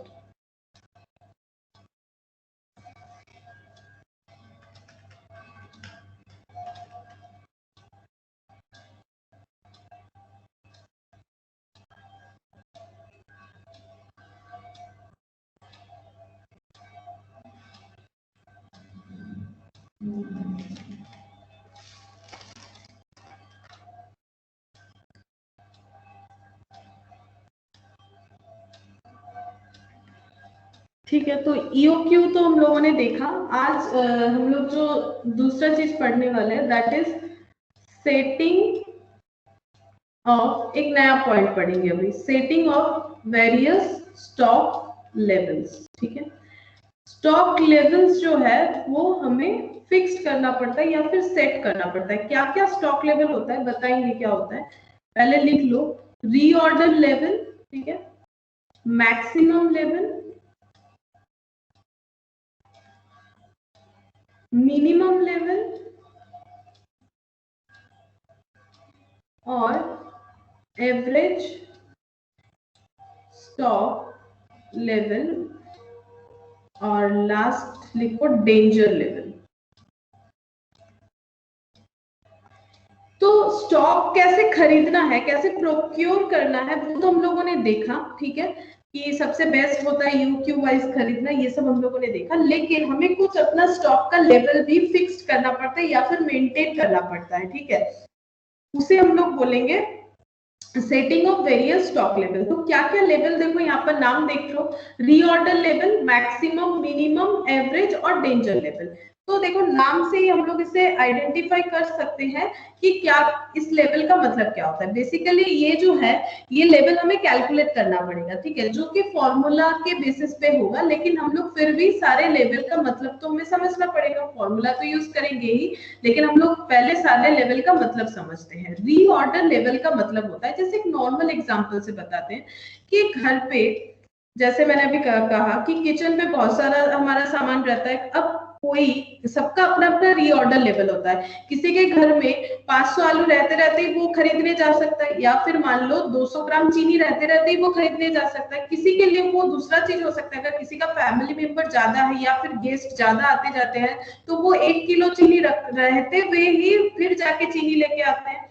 तो जब लेके आने के लिए हम लोग मार्केट जा रहे हैं दैट इज रीऑर्डर लेवल। मतलब जो लेवल हमारा है अभी घर पे, मान लो चीनी का ही बात करें, जितना चीनी अवेलेबल है वो रहते रहते जब हम लोग लेके आ रहे हैं, तो हर एक ऑर्गेनाइजेशन, मतलब हर एक फैमिली अपना एक स्टैंडर्ड लेवल रखेगा उस बारे में कि मुझे कितना चीज रहते रहते मंगाना है, ठीक है, कितना चीज रहते रहते मुझे फिर से स्टॉक करना स्टार्ट करना है। तो दैट इज रीऑर्डर लेवल। और मैन्युफैक्चरिंग कंपनियां भी वही करती है कि उनका रॉ मटेरियल कितना रहते रहते ही वो ऑर्डर दे दे फिर से, ताकि स्टॉक जो है वो रहे, भरा हुआ रहे, ठीक है। लेकिन भरा हुआ भी कितना रहना चाहिए वो डिसाइड करने के लिए हम लोग मैक्सिमम लेवल पर को फिक्स्ड करते हैं। मैक्सिमम लेवल मतलब अगर मेरा नीड जो है वो 2 किलो चीनी का है, ठीक है, मुझे 2 किलो चीनी से ही मेरा सही काम बनता है, बर्बाद नहीं होता है। अगर उसके जगह हम 10 किलो चीनी लाएंगे तो चीनी में पानी हो सकता है, वो चीनी खराब हो सकता है,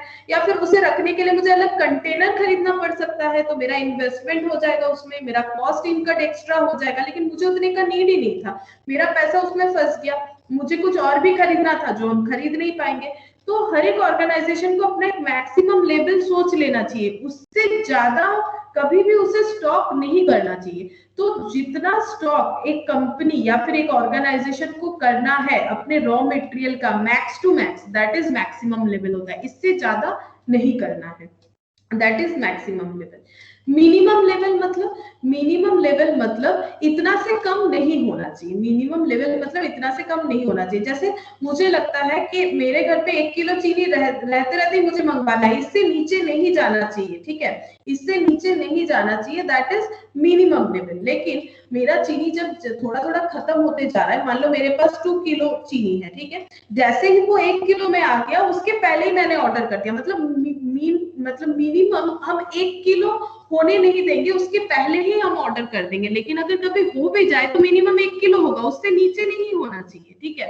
मतलब 500 700 या फिर 200 ग्राम चीनी मेरे पास अवेलेबल अगर है तो हम उसे बोलेंगे हम डेंजर लेवल पे पहुंच गए, ठीक है, डेंजर लेवल पे पहुंच गए। तो हर एक ऑर्गेनाइजेशन का अपना अपना ये मैक्सिमम, मिनिमम, रीऑर्डर और डेंजर लेवल होता है। कि रीऑर्डर लेवल मतलब कब फिर से ऑर्डर करना है, क्योंकि जैसे ही स्टॉक आता है तो वो कंजम्पशन होना स्टार्ट होता है, और कंजम्पशन यानी यूज, और यूज होगा तो स्टॉक लेवल कम होते जाएगा।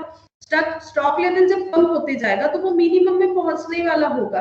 तो अगर हमें मिनिमम और मैक्सिमम के अंदर ही ऑर्डर कर देना चाहिए, दैट इज रीऑर्डर लेवल। जब हम लोग फिर से ऑर्डर करेंगे, रीऑर्डर लेवल, फिर से ऑर्डर करने से हमारा जो स्टॉक का लेवल है वो मैक्सिमम में पहुंच जाएगा, ठीक है।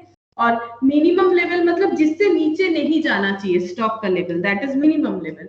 और अगर उससे नीचे चला गया तो उसे हम लोग बोलेंगे डेंजर लेवल। और एवरेज स्टॉक लेवल का मतलब होता है कि हम लोगों का जो मिनिमम और मैक्सिमम का जो मिनिमम और मैक्सिमम को जब हम लोग डिवाइडेड बाय 2 करेंगे, एवरेज करेंगे, that is average stock level. तो एक एक लिखते हैं और भी क्लियर हो जाएगा। रीऑर्डर लेवल क्या होता है, देखो,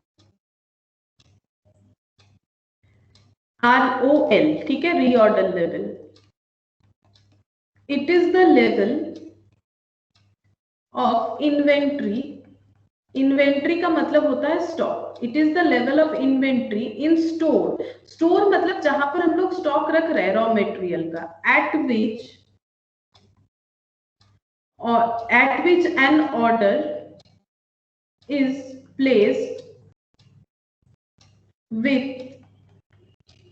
supplier. It is usually fixed in such a manner that shortage or stock out situation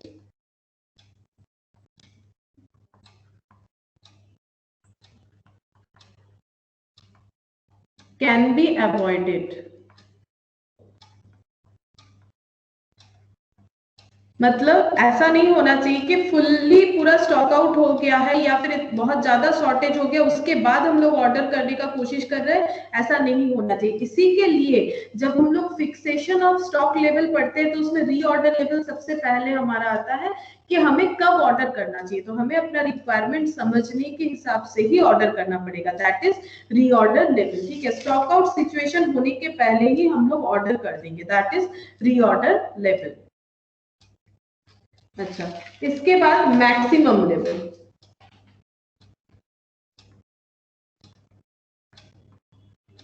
maximum level मतलब उससे ज्यादा हमें नहीं रखना चाहिए, ठीक है।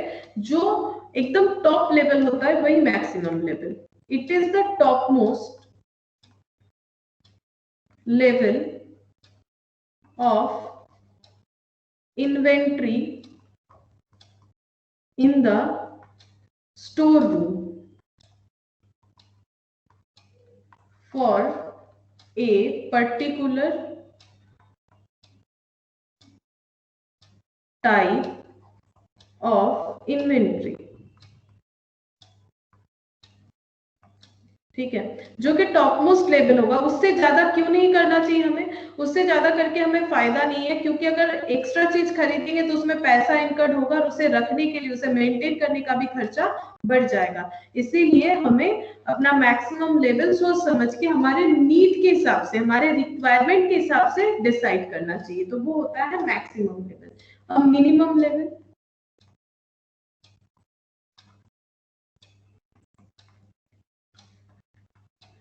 it is the ideal inventory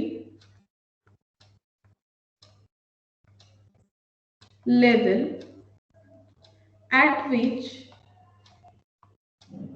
the ordered material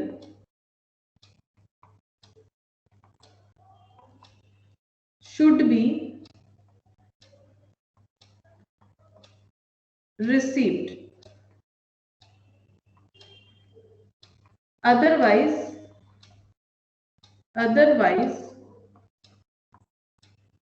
there will be a stock out situation।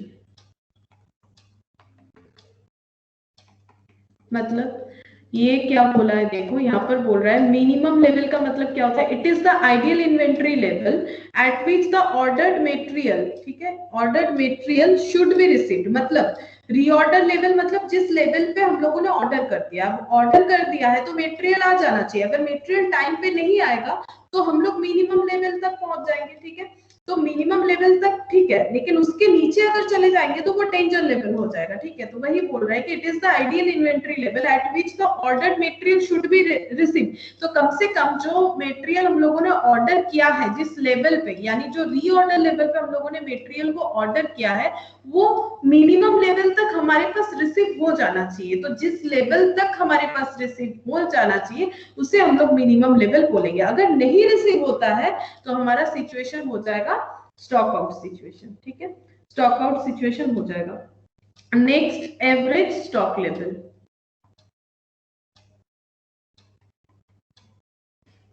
Average stock level,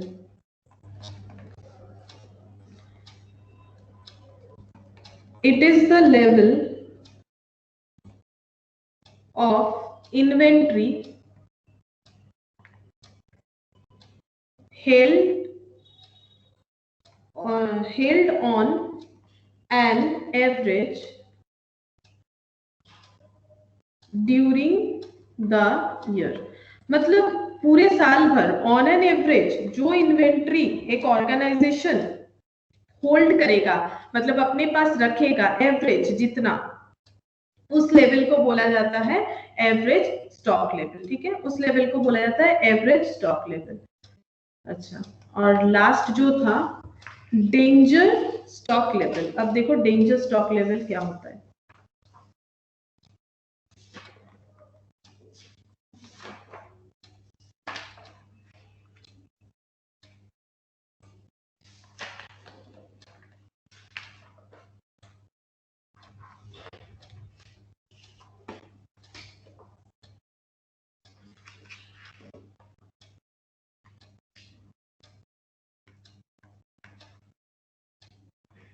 It is the level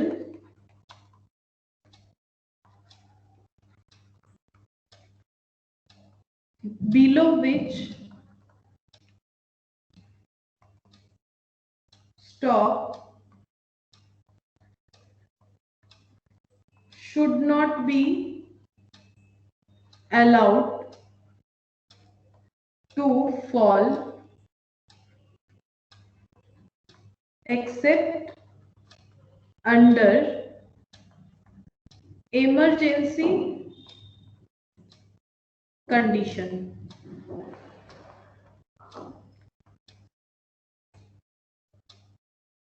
When stock reaches this level, urgent action for purchase is initiated। Danger level मतलब minimum level के भी नीचे अगर हमारा stock level चला जाता है, that is danger level, ठीक है। It is the level below which stock should not be allowed to fall. Normally हम लोग नहीं चाहेंगे कि हम लोग डेंजर लेवल कंडीशन में चले जाए, ठीक है। तो it is the level below which stock should not be allowed to fall. Danger level के नीचे तो हमें जाना ही नहीं है, डेंजर लेवल तक पहुंचना भी एक प्रॉब्लमेटिक सिचुएशन है, ठीक है। लेकिन अगर ऐसा होता है, accept under emergency condition, emergency condition के अलावा कभी डेंजर स्टॉक लेवल नहीं आना चाहिए। जैसे अगर नॉर्मल एग्जांपल ले, जब लॉकडाउन हुआ था, क्योंकि ऐसा सबको लग रहा था पता नहीं क्या मिलेगा क्या नहीं मिलेगा, तो बहुत सारे चीजों के लिए शायद हो सकता है बहुत सारे घर पे डेंजर लेवल का सिचुएशन हो सकता है, ठीक है, कि किसी के पास ये अवेलेबल नहीं है, किसी के पास वो अवेलेबल नहीं है। तो वही देखो यहाँ पर बोल रहा है stock should not be allowed to fall except under emergency condition. Emergency condition छोड़ के नॉर्मली हमारा स्टॉक लेवल डेंजर लेवल से नीचे नहीं जाना चाहिए। When stock reaches this level, अगर हम लोग डेंजर लेवल तक पहुंच जाते हैं तो हमें अर्जेंट एक्शन लेना चाहिए परचेस करने का, ठीक है। क्योंकि हम लोग यहाँ पर स्टॉक परचेस का बात कर रहे हैं, तो वही स्टॉक जो यानी रॉ मटेरियल अगर हमारा डेंजर स्टॉक लेवल के नीचे चला जाता है तो हमें उसे इमीडिएटली यानी इमरजेंसी परचेस करने का कोशिश करना चाहिए, एक्शन उसी हिसाब से लेना चाहिए, तभी हम लोग अपना स्टॉक लेवल को मेंटेन कर पाएंगे। अच्छा, अब और एक टर्म होता है that is lead time. Lead time, lead time का मतलब क्या होता है? देखो, लीड टाइम मतलब जब ऑर्डर किया जाता है, ठीक है, जब ऑर्डर किया जाता है तो हमारा स्टॉक क्या हो सकता है कि एक मैक्सिमम एक मिनिमम टाइम हम लोग को पता चलता है कि कब आ जाएगा। जैसे अगर हम लोग ऑनलाइन में भी ऑर्डर करते हैं तो लिखा हुआ रहता है ना कि 15 दिन के अंदर आ जाएगा, तो जरूरी तो नहीं कि 15 दिन बाद ही आए, मतलब 15th डे जो होगा उसी में आए, उसके आगे भी आ जाता है, ठीक है, उसके आगे भी तो आ सकता है। तो वही लीड टाइम होता है। लीड टाइम मतलब जब हम लोगों ने ऑर्डर दिया, ठीक है, और जब हम लोगों को रिसीव हुआ, ये जो टाइम होता है, तो it is the number of days, it is the number of days it takes the material ordered to arrive in store, ठीक है। जब हम लोगों ने ऑर्डर दिया और जब ऑर्डर आके पहुंचा, इस बीच का जो गैप हो गया उसे हम लोग बोलेंगे लीड टाइम। तो लीड टाइम में भी मैक्सिमम मिनिमम होता है, ठीक है। मैक्सिमम लीड टाइम मतलब अगर ऑर्डर दे रहे हो ऑनलाइन में और बोल रहे हैं 15 डेज लगेगा, तो मैक्सिमम कितना दिन लगेगा? 15 डेज लगेगा, ठीक है। और अगर ऐसे बता दें कि 10 to 15 डेज के अंदर आएगा, तो मिनिमम कितना हो गया? 10 डेज, और मैक्सिमम कितना हो गया? 15 डेज। तो it is the number of days it takes the material order to arrive in store. जितने दिन के अंदर स्टोर के जितने दिन के अंदर स्टोर में हमारा मटेरियल आ पहुंचेगा, उसे हम लोग लीड टाइम या फिर इसी को हम लोग बोलते हैं डिलीवरी पीरियड। इसी को हम लोग बोलेंगे डिलीवरी पीरियड। अच्छा, अब इसके जो फॉर्मूलाज है वो हम लिख के देते हैं, जो कि शॉर्ट में हम लिख के देंगे और तुम लोग को उसी शॉर्ट प्रोसेस में ही याद रखना है, ठीक है, क्योंकि अभी तो एमसीक्यू है। तो देखो, रीऑर्डर लेवल में क्या होगा? ROL, रीऑर्डर लेवल मतलब ROL। इसका शॉर्टकट देखो, मैक्स यूटी। मैक्स यूटी मतलब इसका जो मतलब फुल फॉर्मूला है वो भी हम लिख देते हैं, maximum usage into maximum time. Maximum usage into maximum time. Time मतलब वही लीड टाइम, ठीक है, लीड टाइम। तो maximum usage into maximum time, लेकिन याद रखने का शॉर्टकट क्या है? मैक्स यूटी, ठीक है, मैक्स यूटी। अब ब्रैकेट में जो मैंने ऐसे लिखा है तो ये इनटू के लिए किया है, मैक्स यूटी, जस्ट क्योंकि तुम लोग याद रख पाओ, बहुत सारे फॉर्मूला है तो इसीलिए इसका शॉर्टकट है मैक्स यूटी, ठीक है। अब मैक्सिमम लेवल कैसे कैलकुलेट करेंगे? ROL यानी रीऑर्डर लेवल प्लस EOQ या फिर ROQ। EOQ मतलब इकोनॉमिक ऑर्डर क्वांटिटी, जिसके बारे में हम लोगों ने अभी तक पढ़ लिया है, और इसको और एक चीज भी नाम बोला जाता है, रीऑर्डर क्वांटिटी। तो जो इकोनॉमिक ऑर्डर क्वांटिटी है that is also reorder quantity. तो ROL plus EOQ minus mean UT. और अभी तक यूटी का मतलब तो तुम लोग समझ गए होंगे। यूटी मतलब you for usage, T for time, ठीक है, minimum usage into minimum lead time. अच्छा,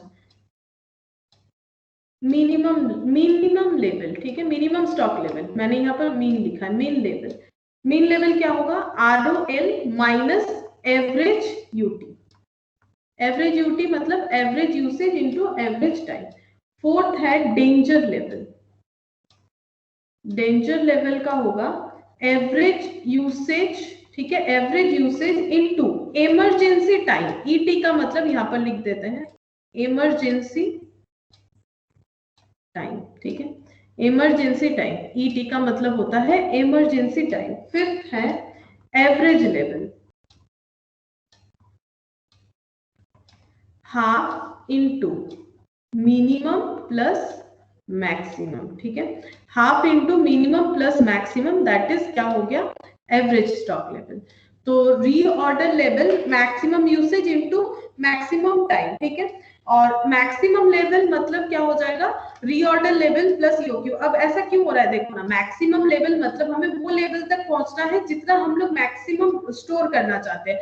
तो रीऑर्डर लेवल पे जब हम लोग ऑर्डर करेंगे तो जिस लेवल पे हम लोग ऑर्डर कर रहे हैं उसके साथ अगर हम लोग फिर से ऑर्डर कर रहे हैं तो ईओक्यू बेसिस पे ऑर्डर करें, क्योंकि यही चीपेस्ट होता है। तो रीऑर्डर एक ऐसा लेवल है जहां पर हम लोग फिर से ऑर्डर कर रहे हैं और ऑर्डर करें ईओक्यू बेसिस पे, तो हमारा स्टॉक तो बढ़ेगा, तो मैक्सिमम लेवल तक पहुंच जाएंगे। और लेस यहाँ पर मिनिमम यूटी, क्योंकि जब तक हमारा रीऑर्डर करने पे स्टॉक आके पहुंच रहा है तब तक हम लोग थोड़ा बहुत तो यूसेज हमारा स्टार्ट है, तो हमारा स्टॉक तो डाउनफॉल होते जा रहा है, ठीक है, इसीलिए माइनस मीन यूटी होता है। और मिनिमम लेवल मतलब रीऑर्डर लेवल, जो हम लोगों ने ऑर्डर किया है, अब ऑर्डर जब तक आते हुए पहुंचेगा तब तक हम लोग अपना कंजम्पशन स्टार्ट रख रहे हैं, ठीक है, तो इस वजह से जो है जिस लेवल पे हम लोगों ने ऑर्डर किया था वो थोड़ा थोड़ा यूज तो होते जा रहा है ना, उसके बाद तो हमारा स्टॉक लेवल नीचे आ रहा है, दैट इज मिनिमम लेवल। और डेंजर लेवल मतलब मैंने बताया अभी, इमरजेंसी सिचुएशन जब वो आ जाता है दैट इज डेंजर लेवल। तो हम लोग जो यूज कर रहे हैं तो एवरेज यूसेज, ठीक है, वो तो हमारा जारी है, डेंजर लेवल पे पहुंच गया तो ऐसा तो नहीं है कि हम लोग यूसेज बंद कर रहे हैं, लेकिन हाँ जब हम लोग डेंजर लेवल पे पहुंच जाएंगे तो हम लोग सिर्फ उतना ही यूज करेंगे जितना रिक्वायरमेंट है। ऐसे लॉकडाउन के सिचुएशन में सपोज अगर किसी के घर पे चीनी खत्म हो गया तो वो मीठा बना के थोड़ी ना खाएगा, वो उसे जितना थोड़ा बहुत रिक्वायरमेंट है वो मेन चीज ही चीनी वाला यूज करेगा, ठीक है। वैसे ही अगर हमारा ऐसा कंडीशन होता है तो एवरेज यूसेज तो हमारा जारी रहेगा और हम लोग इमरजेंसी खरीदेंगे, ठीक है, इमरजेंसी परचेज ऑर्डर करेंगे, इसीलिए इमरजेंसी लीड टाइम जितने टाइम में आ सकता है, इमरजेंसी ऑर्डर करने से जितने टाइम में आएगा। जैसे ऑनलाइन में भी अगर तुम लोग देखो तो एक प्रीमियम ऑर्डर रहता है जहां पर थोड़ा ज्यादा पैसा लेता है लेकिन एक दिन में 1 डे डिलीवरी भी होता है, तो वो इमरजेंसी सिचुएशन में हम लोग ऑब्वियसली करेंगे, ज्यादा पैसा देके, नॉर्मली तो नहीं करेंगे। और एवरेज लेवल का मतलब होता है मिनिमम और मैक्सिमम जो स्टॉक लेवल हम लोग मेंटेन कर रहे हैं पूरे साल, उसका जो एवरेज है उसे हम लोग बोलेंगे एवरेज स्टॉक लेवल। जैसे तुम लोग कोई भी एग्जाम वगैरह देते हो, जब परसेंटेज बताते हो अपना कि मुझे 10th में इतना मिला था, 12th में इतना मिला था, तो वो तो एवरेज ही करते हो ना, जितना सारा मार्क्स है सबको टोटल डिवाइडेड बाय जितना सारा पेपर था, यानी मिनिमम नंबर मैक्सिमम नंबर सबको ऐड ऑन करके डिवाइडेड बाय उतने नंबर से कर देते हो, तो तुम्हारा एवरेज जो है वो परफॉर्मेंस निकल के आता है। तो ये भी हो गया एवरेज स्टॉक लेवल। अब इसके ऊपर एक क्वेश्चन करते हैं। দিদি স্ক্রিন দেখতে পাচ্ছি না। আবার দেখতে পাচ্ছ না? अच्छा एक बार मैम रीजॉइन मेरा स्क्रीन भी बहुत टाइम से नहीं दिख रहा है मैम, अटक बहुत गया। टाइम से नहीं दिख रहा है। यस मैम, अच्छा मिनिमम लेवल के बाद कुछ लिखा हुआ ही नहीं है, मुझे लगा सिर्फ मेरे হ্যাঁ इसमें है। লেখাটা আটকে যাচ্ছে। লেখাটা আটকে গেল। হ্যাঁ মানে স্ক্রিন দেখা যাচ্ছে मुझे মিনিমামের लगा পরে কিছু मेरे লেখা इसमें हो নেই। रहा है इसलिए बोल रहा हूँ। अच्छा तो एक काम करो, हम फिर से शेयर कर रहे हैं, देखो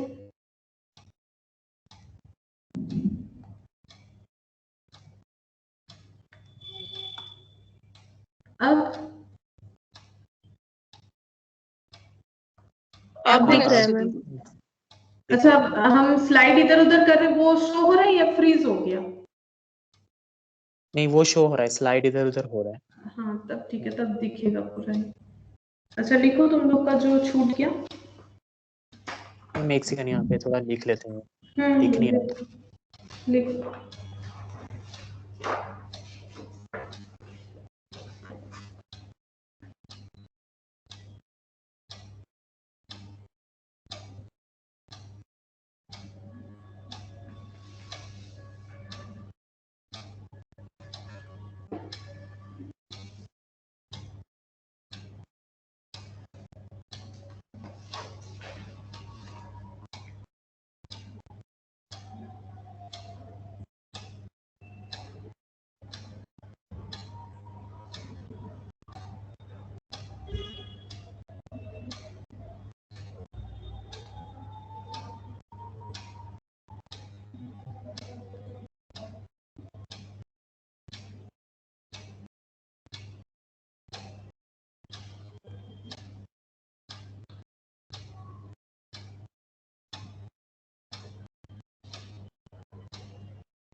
हो गया। अच्छा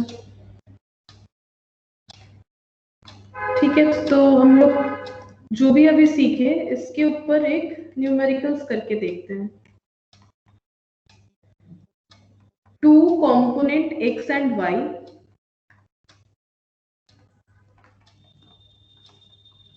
are used as follows। तो कोई एक प्रोडक्ट है जिसे मैन्युफैक्चर करने में 2 कंपोनेंट चाहिए है, x और y।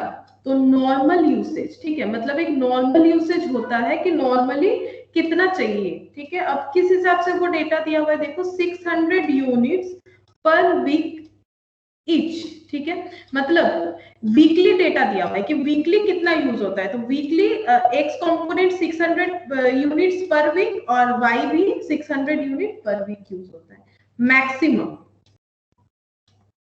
मैक्सिमम यूसेज, ठीक है, जब ज्यादा ऑर्डर होगा तो मैक्सिमम यूज होगा, तो 900 यूनिट्स पर वीक ईच, ठीक है, दोनों के केस में ही सेम डेटा है। और मिनिमम यूसेज कितना है, जब ऑर्डर उतना नहीं होता है तो यूसेज भी कम होगा। अगर प्रोडक्ट का ऑर्डर कम है तो रॉ मटेरियल भी कम यूज होगा, तो पर वीक ईच। और रीऑर्डर क्वांटिटी मतलब ईओक्यू, अभी मैंने बताया था जो आरओक्यू है वही ईओक्यू होता है। और एक्स का आरओक्यू है 4800 यूनिट और वाई का आरओक्यू है 7200 यूनिट। मतलब आरओक्यू या फिर ईओक्यू, अभी तक हम लोगों ने क्या समझा है, ईओक्यू का मतलब ऐसा ऑर्डर में, ऐसा क्वांटिटी में ऑर्डर करना जो हमारे लिए चीपेस्ट हो। तो X component at a time 4800 unit order किया जाता है, Y component at a time 7200 unit order किया जाता है। और रीऑर्डर पीरियड, ठीक है, रीऑर्डर पीरियड कितना है, देखो रीऑर्डर पीरियड एक्स के लिए क्या है 4 to 6 वीक, ठीक है। मतलब जब हम लोग ऑर्डर करते हैं तो डिलीवरी पीरियड एक्स के लिए क्या एप्लीकेबल है, एक्स के लिए जब भी हम लोग एक्स कंपोनेंट ऑर्डर करते हैं तो वो 4 से 6 हफ्ते के अंदर हमारे पास आके पहुंच जाता है, ठीक है। और y के लिए है 2 to 4 वीक। लेकिन y जो कंपोनेंट है उसे ऑर्डर करने पे 2 से 4 हफ्ते के अंदर हमारे पास आके पहुंच जाता है। तो कैलकुलेट क्या क्या करना है इस पे, पॉइंट 1 ROL यानी reorder level, point B minimum level और पॉइंट सी मैक्सिमम लेवल और डी एवरेज लेवल। तो ये सारा चीज हमें कैलकुलेट करना है, ठीक है। तो ये दिया हुआ है, ये हमें कैलकुलेट करना पड़ेगा कि कौन से कंपोनेंट का लेवल जो है कितना कितना होगा। तो सबसे पहले अगर तुम लोग फॉर्मूला एक बार देखोगे, देखो सबसे पहले आरओएल कैलकुलेट करना चाहिए। क्यों, अगर हमें मैक्सिमम लेवल ढूंढना है तो रीऑर्डर, क्योंकि मैक्सिमम लेवल देखो ये एक लेवल हो गया, यहाँ पर मैक्सिमम दे दिया मैंने, यहाँ पर मिनिमम दे दिया। अब ये मैक्स और मीन के बीच में, जैसे मैक्सिमम मेरा इतना स्टॉक रखने का कैपेसिटी है, ठीक है, हम इतने से ज्यादा नहीं रखेंगे नहीं तो मेरा लॉस है, तो हम इतना स्टॉक रखेंगे, ठीक है। तो मेरा स्टॉक जब कंजम्पशन होगा तो वो कम होते जाएगा और मैंने डिसाइड करके रखा है जब मेरा स्टॉक यहाँ पर आएगा तो हम ऑर्डर करेंगे, that is my reorder level. जैसे रीऑर्डर लेवल हम ऑर्डर करेंगे तो मेरा जिस लेवल पे ऑर्डर हो रहा है वो रीऑर्डर लेवल है। अब रीऑर्डर लेवल पे मुझे ये भी सोचना पड़ेगा मुझे कितने क्वांटिटी में ऑर्डर करना है, दैट इज आरओक्यू, रीऑर्डर क्वांटिटी या फिर इकोनॉमिक ऑर्डर क्वांटिटी। जैसे ही आरओएल सिचुएशन, ये तो खुद को डिसाइड करना पड़ेगा ना कि मेरा आरओएल सिचुएशन क्या है। जैसे मैंने कहा घर पे किसका कितना आरओएल सिचुएशन होगा वो जो किचन संभालेंगे वही बता सकते हैं।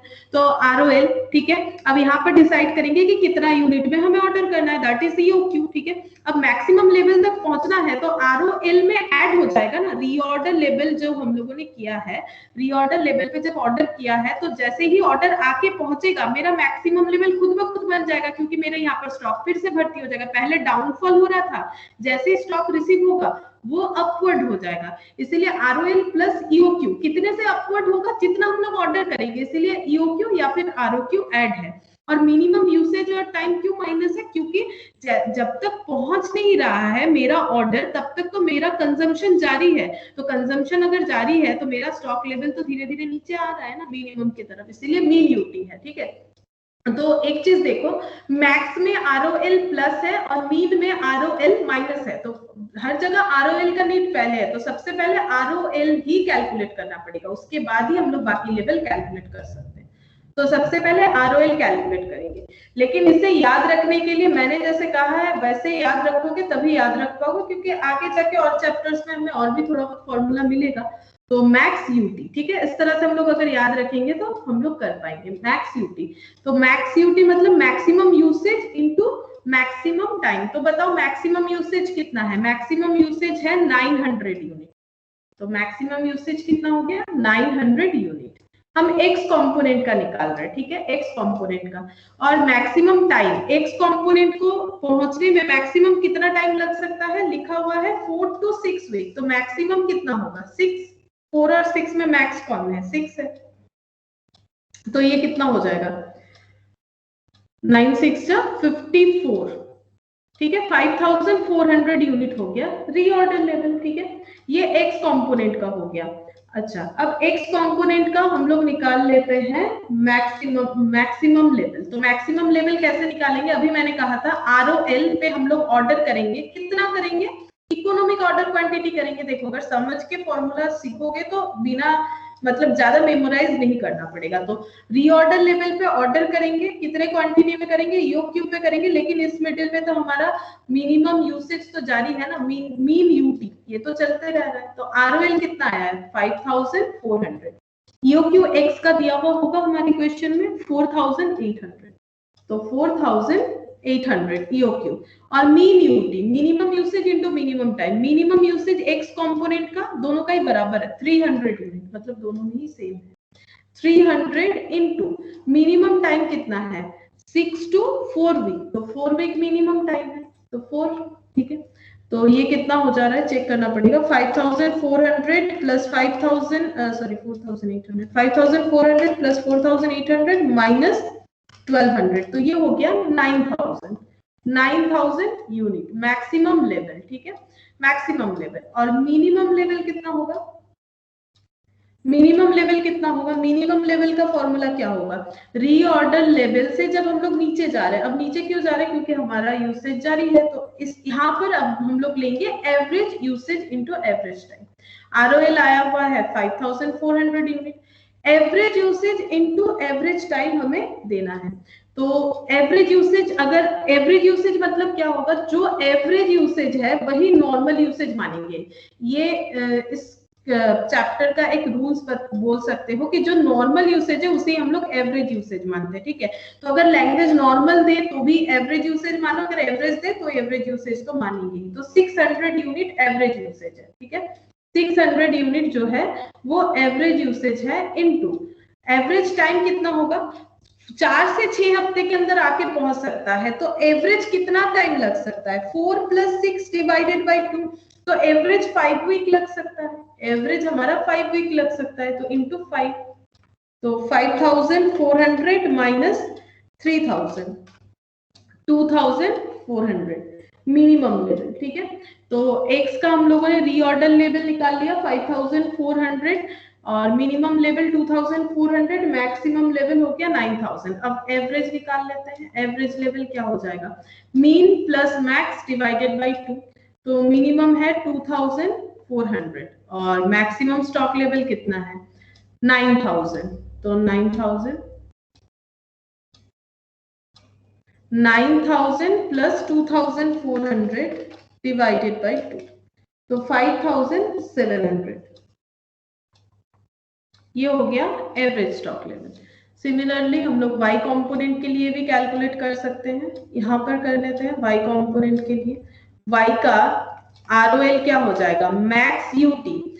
तो मैक्सिमम यूसेज कितना है? 900 और मैक्सिमम टाइम कितना है? 4 वीक। तो 900 इंटू 4, 3600। हाँ 3600, ये आ गया ROL। अब हम लोग निकालेंगे मैक्सिमम लेवल। तो मैक्सिमम लेवल क्या सीखा हम लोगों ने? ROL होना चाहिए रीऑर्डर लेवल। हम लोग ऑर्डर करेंगे तभी ना मैक्सिमम लेवल पे पहुंचेंगे। और कितना ऑर्डर करें? EOQ कितना है? 7200। और माइनस क्या करना है, mean UT, minimum usage into minimum time. तो 300 और मिनिमम टाइम है 2 वीक, 300 इंटू 2, तो 3600 प्लस 7200 माइनस 10,200 मैक्सिमम हो गया। अच्छा, मैक्सिमम स्टॉक लेवल और मिनिमम स्टॉक लेवल क्या हो जाएगा, आरओएल से हम लोग नीचे जा रहे हैं, तो ROL minus average usage into average time. तो आरओएल कितना आया हुआ है 3600 माइनस एवरेज यूसेज, अभी जो नॉर्मल यूसेज देखा था हम लोगों ने दोनों के केस में 600 ही है, तो 600 इनटू एवरेज टाइम कितना होगा, तो 2 to 4 वीक था, तो 2 to 4 वीक यानी 4 + 2 6/2 3 वीक हो जाएगा। एवरेज कर दो टाइम का, 2 to 4 वीक है, तो 4 + 2 6 डिवाइडेड बाय 2, तो 3 वीक हो जाएगा। 1800 हाँ 1800 मिनिमम स्टॉक लेवल 1800 और एवरेज मीन प्लस मैक्स या फिर max plus mean divided by 2। Maximum कितना है, मैक्सिमम है 10,200, तो 1800 प्लस 10,200 डिवाइडेड बाय 2, तो ये हो गया 6000। एवरेज स्टॉक लेवल 6000 आ गया। तो फॉर्मूला, लेकिन देखो फॉर्मूला याद रहेगा तभी ये कर पाओगे, जितना लॉजिकली हम लोग समझ सकते हैं फॉर्मूला, मैंने कोशिश किया। नेक्स्ट दिन से और भी समझाएंगे और भी तो देखेंगे कि और कितने इजी तरीके से हम लोग कर सकते हैं। इसका एक ग्राफ ड्रॉ करके भी दिखाएंगे, जो आज और नहीं हो पाएगा, एक ग्राफ ड्रॉ करके दिखाएंगे। लेकिन जो मैंने ये शॉर्टकट बताया है उसे जैसे समझा के बताया वैसे समझ के अगर करोगे तो जरूर याद हो जाएगा, इसमें कोई प्रॉब्लम नहीं होगा। ये स्टैंडर्ड फॉर्मूला बताया है, कुछ एक्स्ट्रा फॉर्मूला भी होता है, जैसे एवरेज लेवल का भी और एक फॉर्मूला होता है, तो वो भी हम लोग करेंगे नेक्स्ट दिन।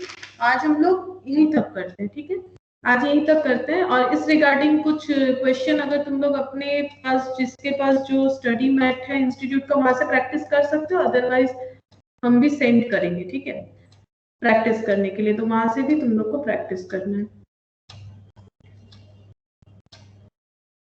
ठीक है, आज हम लोग इतना ही करते हैं।